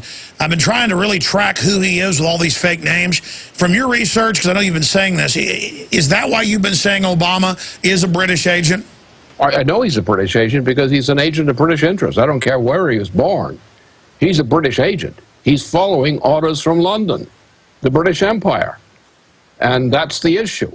He also is unfit to be president, mentally, morally, otherwise. So therefore, he should be impeached or thrown out of office, whatever. We get him out of office within a few weeks from now, at least. Well, you've been saying that for a while, and I kind of saw it as wishful thinking, but so I had Jerome Corsi on. He said the word is Obama's in trouble. I had even one of your old colleagues, Webster Tarpley, on saying something similar.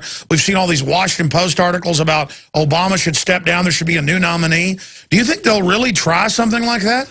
Well, I think the only way it's going to happen is if somebody in the United States. Look, go back to the time that what happened in Libya and things like that. This thing was supposed to go to a full-scale war sometime late last months, and it didn't happen.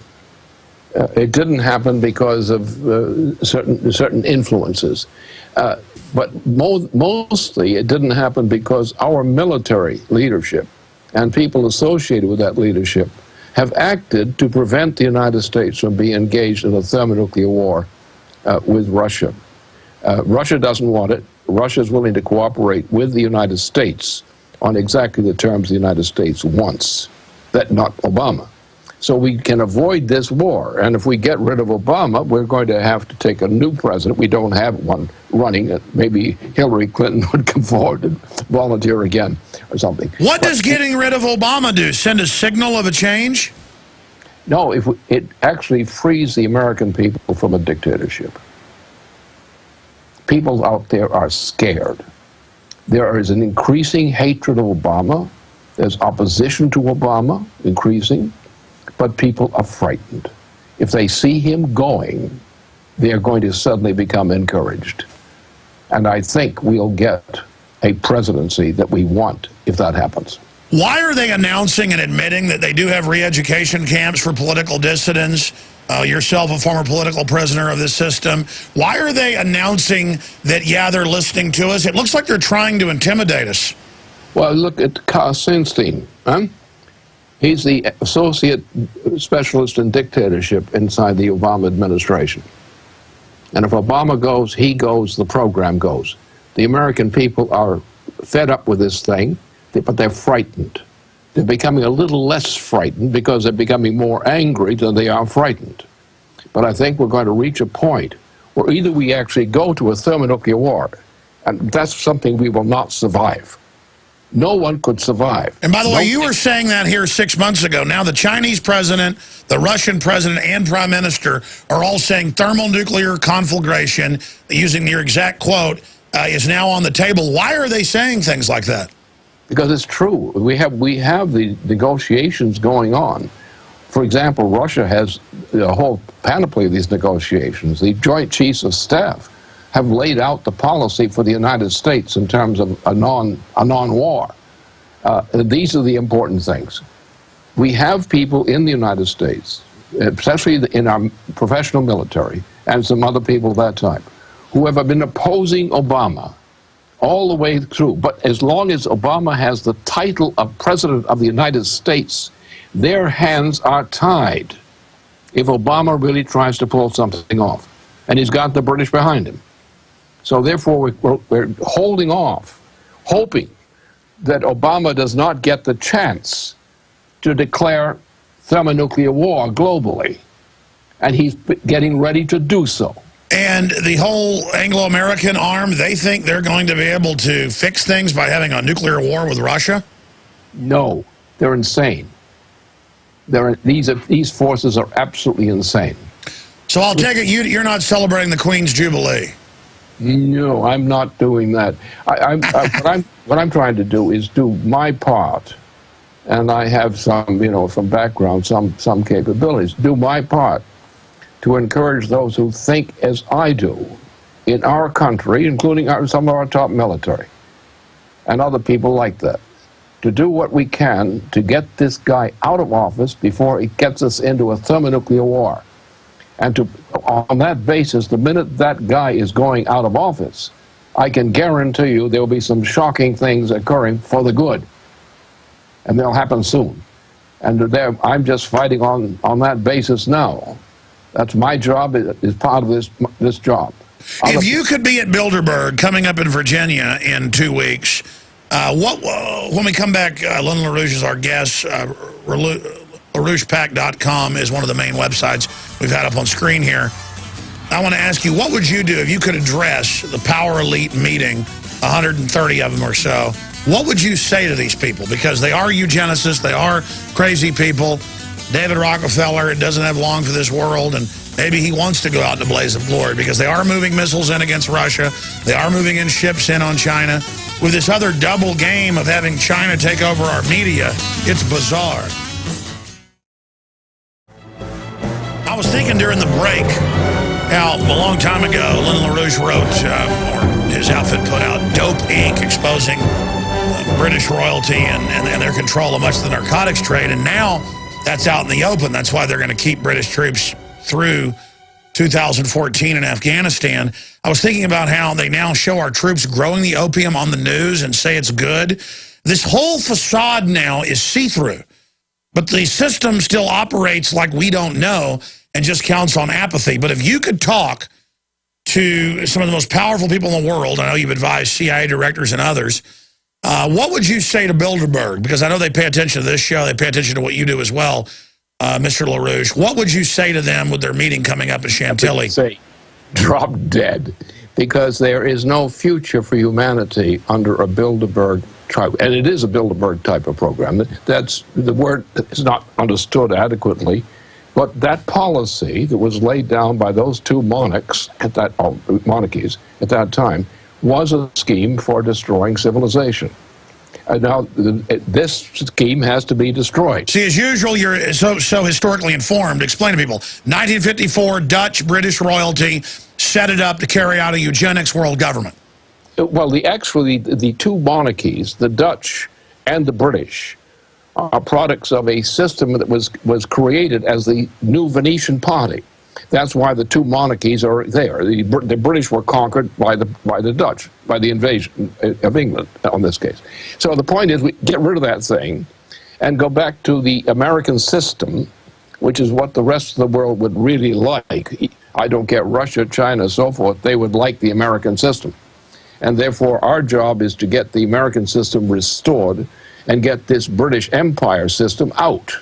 And we can do that if we get enough angry people deciding, like our Joint Chiefs of Staff types who are doing their job, for example, and do our job. And we can rebuild this economy immediately. We can proceed. We can get reforms in place, and we can get large programs which are ready to go, and we can recreate the United States as it once was, and better. That's right. These people spend all their time, and admit it, suppressing the growth. The oligarchs don't want growth. They're always acting like they want to make things grow, but their real policies are post-industrial. Yes, we can go with NWAPA, which is ready to go. That is ready to go as a design process. This will create 4 million jobs of high technology jobs, generally, with 2 million others coming in for places like the old auto industry and other things. We can create, on short notice, under the correct kind of program, like a Roosevelt program, we can create 6 million high-tech jobs, or basically high-tech jobs, in the United States. Let me ask you this, Lyndon LaRouche. Why would $20 billion of our bailout money be used to move General Motors, Cadillac and Volt plants to China? Because on one side, the West is trying to start a war with China, but the other side, henpecking the United States and getting rid of our industry. I guess it's that oligarch mind of just attack everybody. I mean, what is that? They're out to reduce the world's population, as the British have stated, from the present level of 7 billion people estimated on this planet to 1 at a rapid rate. The intent, you look for it, when the U.S. industries went over from the United States into China, they didn't do much in production. They took the production capability of the United States and they tried to destroy it. They are destroying our food supplies. We're going to have mass death on this nation come summertime under the present conditions. And those conditions exist in other parts of the world. We now have a last chance to get rid of this president we have, put him someplace in an insane asylum where he can be protected, no damage come to him. And we can now act to restore our economy, and we must do that. We can do it, and we must do it. But we've got to get this present policy, and the last 2 presidents we've had here have been bad jokes. We've got to get our policy back in function. Well, I'll say this. The fact that for 16 years his literary agent said he was born in Kenya, that's really hurting him. But I don't see how we get rid of him. We've got the impeachment bill. You and Ron Paul and others are supporting. LaRouchePack.com. Lyndon LaRouche, thank you so much for spending time with us, and hopefully we can get a new update from you in the next few weeks. Thank you. There goes Lyndon LaRouche with the best Skype feed I've ever seen. It's like the guy is, it's like looking through a window at the TV monitor at that guy. I mean, I wish our high-def cameras looked that good. That guy's got some amazing tech staff over there. All right, there he goes. We're going to get an update coming up. You know, I hope we can avert this, but I'm telling you, he's right. The people running things are completely insane. They're eugenicists who think killing all of us is a great thing. And that's on record. This is insane. We'll be back. Monday through Friday, 11 a.m. to 2 p.m. Central. We're here live, blasting out on XM channel 166, over 100 AM and FM affiliates, global shortwave WWCR, and #1 on audio streams, podcasts, you name it, Infowars.com. And I was up till about 2 in the morning last night doing research. And I just cannot quit working too hard, because then what happens is I'm burnt out once I get on air. And It's actually been a powerful show today. It's just, I just feel like it hasn't been. You know what I mean? Like, I want to do more. I want to impart to people how serious this is. I don't hate the police in Chicago. I'm sad for them because I know they're hired, put into peer pressure, taught to do what they're told, ignore some crime while prosecuting other. Setting up, I've gone done the research. These 4 guys they've charged with terrorism now, beer-making equipment. One of them has a criminal record, getting drunk on tequila and going swimming in the school swimming pool. And they're charging him with terrorism. 12 cars pulled up around Luke Radowski, aimed guns at him, cussed at him. You know, I mean, there's a famous video of the police saying, we're going to say you're a terrorist if you don't quit protesting Larry Silverstein in Building 7. And he goes, but I'm not a terrorist. And they go, we know you're not, but we're going to say you are.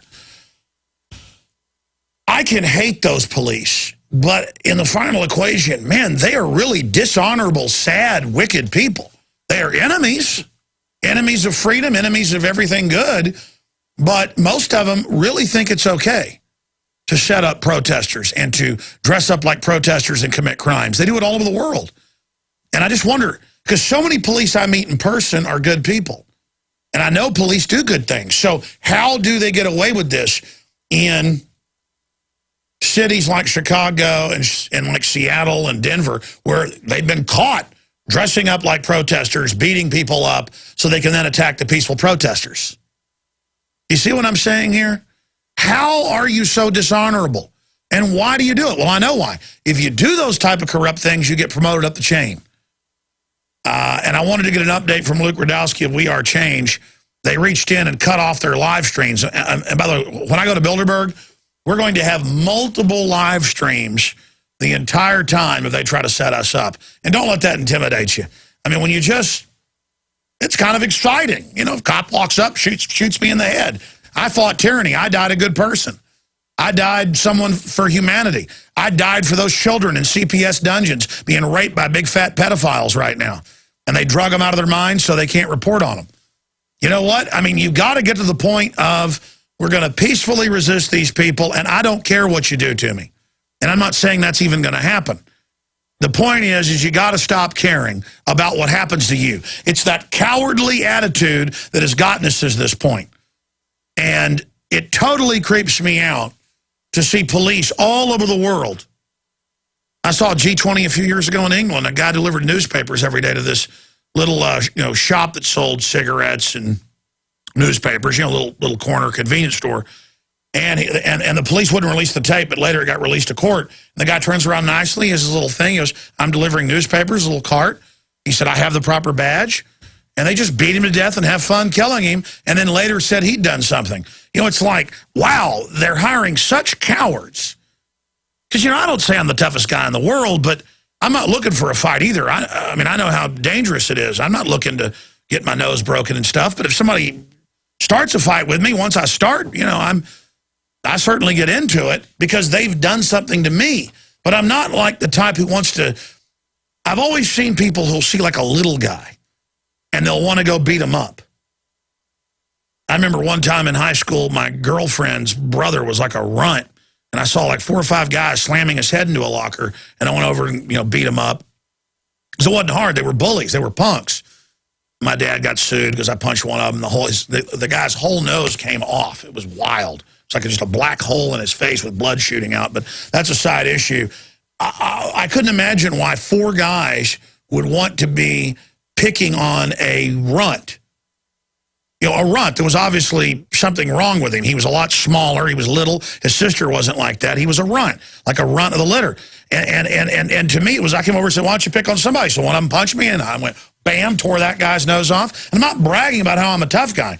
I've been hurt bad as well. The point is, I would never want to attack somebody who didn't have it coming. And the cowardliness of wanting to, in all these police videos I've seen, okay, here's an example. That's why my head spins. We're going to Luke. 2 years ago, I sent Rob Dew, Jason Burmish, and what was it, Aaron Dykes or Rob Jacobson? I forget who all I sent. But I sent 3 guys up there. I know it was, Dew was there, and so was Burmish, because Dew got arrested. Oh, yeah, Aaron was there, too. Douglas was there. And they all get up there, And the police are beating up old ladies and releasing police dogs because no one was resisting them. So, and this is in Pittsburgh, so there's famous footage of the two old women come out with grocery bags in their hands out of a shop, and they release a police dog on them. And the old women turn and say, we're going to our cars. This is just in Pittsburgh. And the police just release the dogs on them. Again, total mental illness going on there. And the police were beating up innocent women and people who'd done nothing. And I said, I want you to go talk to the military. Why are they there? This is illegal. So they go to the military and they go, you got to go over here and talk to our commander. Here's the public information officer. He's over here at this building. So the guys pull up and they shot video of this. Military walks over. No, he's not here. He'll call you back. Who are you? They look at Americans like they're trash. It's a fun game. They're told media and American people are your enemy. So the military walks over. Well, why do you want to know? Well, we're just the media. Here's our card. We'd like to, go interview your public information officer. We were told come here. All right, well, we'll call you. Hour later, they're at the hotel in their rooms, ordering some, room service, working all day. Cop calls. And I even called on air and talked to the cop, and he admitted it all. And he said, we're coming to arrest you for terrorism. You're planning to blow up the military. And if we wouldn't have had a radio audience and been able to call the Pittsburgh police and all this, they were sending police. They'd gone to the rental car place. They'd found out where they were. They were coming until I found out and called them and had a bunch of listeners calling it an emergency broadcast, internet only, and they backed off. But they were coming and saying, you're terrorist, you're going to prison. He said, you're terrorist, you're going to prison. And we're coming right now. And I called the guy up and I said, are you mentally ill? He goes, what do you mean? Because he sounded like a normal guy. I said, they just pulled up and want to talk to military. That's not bad. But God forbid they have beer-making equipment in the apartment they were staying in. I mean, it's just, it's folks, I've had them try to do this to me. I'm an animal to them. I don't exist. You don't exist. And I want to tell the cops, when you act like that, we have no future.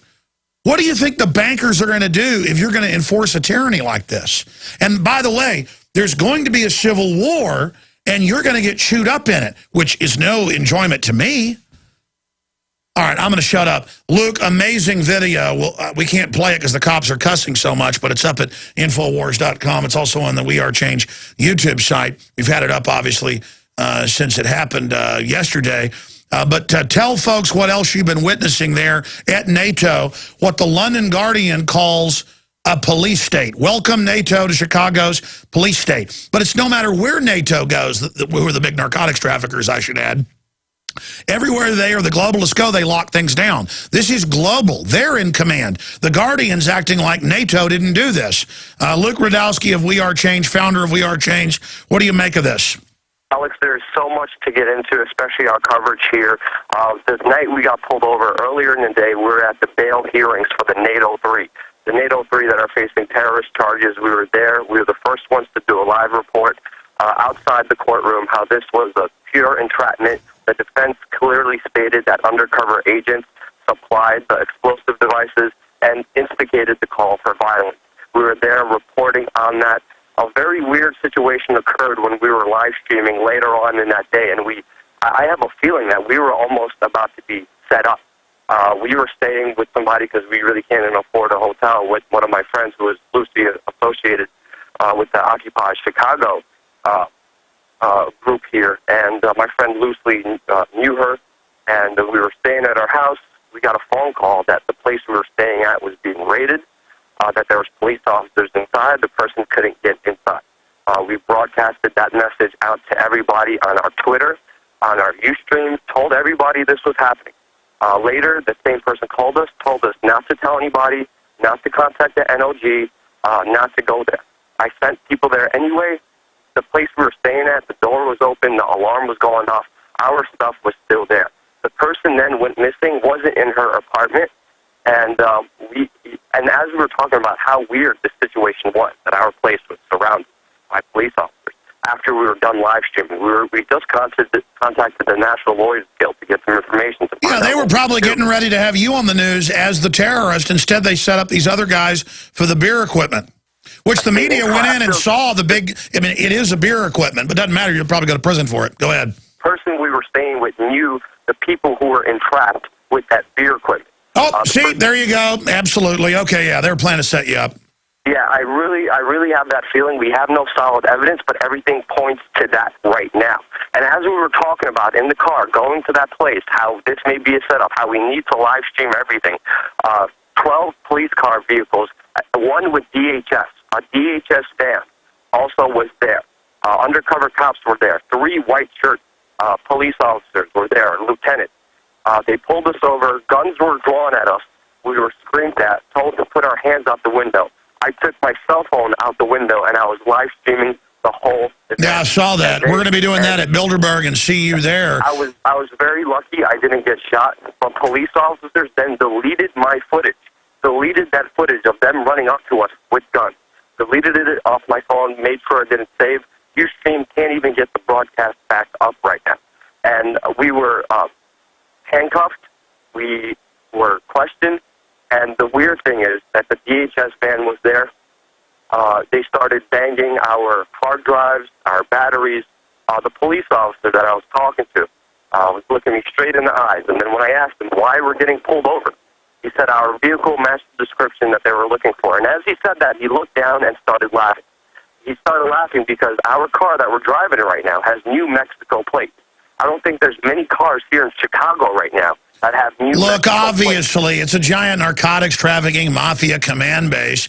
I've seen the footage of these police. They look something right out of a Goodfellas episode. This country is so pathetic. Go ahead. Alex, this is also important to know. We Are Changing Milwaukee, who I don't even know.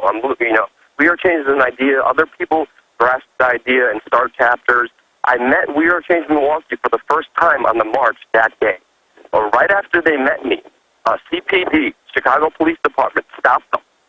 They put him, arrested him, and took him down to a Homeland Security Fusion Center. And then We Are Changing Milwaukee, when they were inside the Fusion Center, they were questioned. How do you know Luke Rudowski? What is he wearing? Who is he with? Where is he staying? They're trying to find out details. Yeah, they want to set you up. These are criminals. Yes, DHS at the Fusion Center was asking by me by name. And then later we found out We Are Changing Minnesota was also pulled over, the same style, guns drawn, pulled over by the CPD. So this is extremely, extremely weird. Later, what we decided to do, we had the live broadcast. We went back to the apartment. We inspected all of our stuff. First, we inspected our vehicle, made sure nothing was planted in the car. We live streamed when we went back to the apartment, and we checked all of our possessions, went through every little thing, made sure nothing was planted on us, and then we left looking for another place to stay. And this was late at night, and then my friends who were listening on the police radio said that the police were looking for us and to find out where our final destination. Well, Chicago cops will kill you for fun. They can put soft kill chemicals and things like in the food in the refrigerator that'll kill you 6 months later. They do it all the time. It's just because it makes them feel manly to kill some innocent Americans. I mean, you don't think in America you're just allowed to have cameras and go cover NATO meeting. What do you think? You're in a free country, pal? We have the best independent journalists with us. We have Timcast, Giraffa, the best independent journalists here who are covering everything. This is a pure form of intimidation, of harassment. We decided to stand tall, not be intimidated, not be afraid, and we came out there tomorrow. We came out there yesterday, and we still continued our work here. Some of our members wanted to go home. Some of our members were freaked out. We Are Changing Milwaukee. As soon as they released, they got out of this town. Well, you know the point, yeah, but if you run today, you'll keep running forever. These are all martial law drills to intimidate everybody not to protest. That's why all over the country, they'll come out to peaceful anti-war rallies and pepper spray babies and laugh on video. Remember that happened It's also very important that days before the NATO summit, we were here in Chicago. We were at a press conference with the top cop, the police chief of Chicago, and we asked him, will you use agent provocateurs to instigate violence? Will you dress up your police officers to instigate violence? And the police chief, his answer, it's on our YouTube channel right now, his answer was, what? I never heard that, and he canceled the interview right after I asked that question. He canceled the press conference. Were mad at me. Yeah, he was doing a press conference. The video's on our YouTube channel, and then we went to the NATO 3 terrorism charges hearing at the court hearing. We were at the press conference of the prosecution, of the police chief, of top Chicago prosecutors, and they wouldn't answer any questions about the undercover agents who entrapped these 3 young kids who instigated the call for violence. At least that's what the defense is saying right now. Well, sir, let me just stop you. Let me just stop you for a minute, Luke. I mean, you obviously understand how dangerous and criminal these people are. In Illinois, they've sent state prosecutors down to try to help the counties put people in prison for life for filming and taping police in public. So they would love to put you in a solitary confinement for life. They think you should be killed for the First Amendment. These people are basically like Stalin supporters. I mean, they would have done great in Stalin's system, and they want to kill America. They're so close to getting rid of the Bill of Rights, and you keep exercising it, and they can't stand it. But they've really got to feel good about themselves, because they are the modern scum of the earth. This is really incredible. I mean, I'm shocked at everything that's going on, but I won't be deterred. I'm not afraid. I'm still here in Chicago. I'm still going to continue my reporting. I hope people, I mean, the only thing keeping me safe right now is people watching on the Ustream, people on Twitter following up everything that's going on. And, you know, we need your help. We need your eyes and ears, because in the info war, we're under attack right now. Homeland Security is targeting We Are Change members. I mean, We Are Change is just an idea of being the change you want to see in this world. And we do it through journalism. We do it through... It's because you are good that they're saying you're bad. Look, Aaron Dyke's girlfriend, who was coming in to see him from Germany, they knew who she was, and they said, "You work for Alex Jones and Ron Paul." And she said, "No, I date somebody that works for him. I'm just coming here to visit him." And they kicked her out of the country, and they were screaming at her saying, "You hate my country because you like Alex Jones." And she said it was somebody, she couldn't even understand the lady's English. But the point is, Luke, that's what's going on. We're going to be here backing you up. You got my cell phone number. We're watching everything you're doing. We're posting your videos at Infowars.com, Luke. And I'm going to see you at Bilderberg, right? You're coming to Bilderberg? I'm going to be live streaming at Bilderberg. We need your eyes and ears. Please support us. Absolutely, Luke. Well, we're going to see you there then, Bilderberg, 2 weeks from now. All right, we'll be right back. Al from Ministry just let us know that he liked my rendition of Lies the other day, my little impromptu. There are so many good people out there that are awake. I'm sad about this. I mean, I know where this is going to go. And it makes me so sad to see this country being run into the ground. I mean, I really love America. There's so many good people. This is such a great country. But we have to realize just how pathetic we are. I mean, for over 10 years, I stopped working out, ate like a pig, gained like 70 pounds. I've only lost 40-something. I had to realize that I was pathetic, and I still haven't gone all the way I should, and I'm still pathetic. To really be able to reverse things, you've got to humble yourself. And I know under peer pressure, these police do a lot of bad things, but man, it is bad on your soul, on your life, to set up innocent people. Now, I don't think that's going to be happening at Bilderberg because they don't want to give it attention. All these G20 NATO meetings, it's always about getting a local police force under federal control to do horrible things. It's a psychological test. We've confirmed this. I'm probably the leading expert on it because I've been obsessed with the police state for 17 years, and I've watched it unfold. And why would you release dogs on old ladies coming out of a store and then go, well, we got to find somebody who's out on the daytime, nighttime curfew. Let's go to the university 5-6 miles away and attack them. Why? I mean, as a man, you want to chase a girl on a bike and hit her in the head with a billy club and split her head open? Because that's what men do. That's manly. That's tough. I mean, what do you expect? We've had 50 million abortions in this country, 50+ million. I mean, look at this article Paul Watson did. There's a lot of big breaking news at Infowars.com right now. AMC buyout, part of Chinese takeover of media. And the Chinese government says in USA Today that, we quote, this is part of the soft power cultural influence. It's not about the Chinese people. It's about the biggest communist state in the world that kills political dissidents and sells their organs. And the Red Dawn movie got pulled because it criticized China. They can't even release a movie now where it shows the communist Chinese invading because they have invaded through the media. And our big companies, big NSA companies like Google and others, and Yahoo, Microsoft, they're all helping build the control system over there. just, it's such treason. This is an important article. This needs to get out to, you know, Michael Savage and Drudge and Rush Limbaugh and people, because nobody's talking about this. I mean, it's not kosher now to criticize China in any way. People are like, well, wait, I thought you said the West wants to have a war with them. It's a bunch of weird special interest. Our government's bad, the Chinese government's bad too. It's not like, hey, let's not attack Iran, so I'm saying the Iranian government's good. Our government's bad, so's their government. It's not, well, you know, if Hugo Chavez is bad, I must be saying the West is good. No, he's bad too. People, it's more sophisticated than the mainstream media puts it out. Nightly news is going to be powerful tonight, jam-packed. There's a lot of news I didn't get to, but I covered most of it here in this hour. I didn't get into this properly, and this should probably be our top story tomorrow. It is so big that members of Congress are trying to battle it, but they haven't been able to defeat it.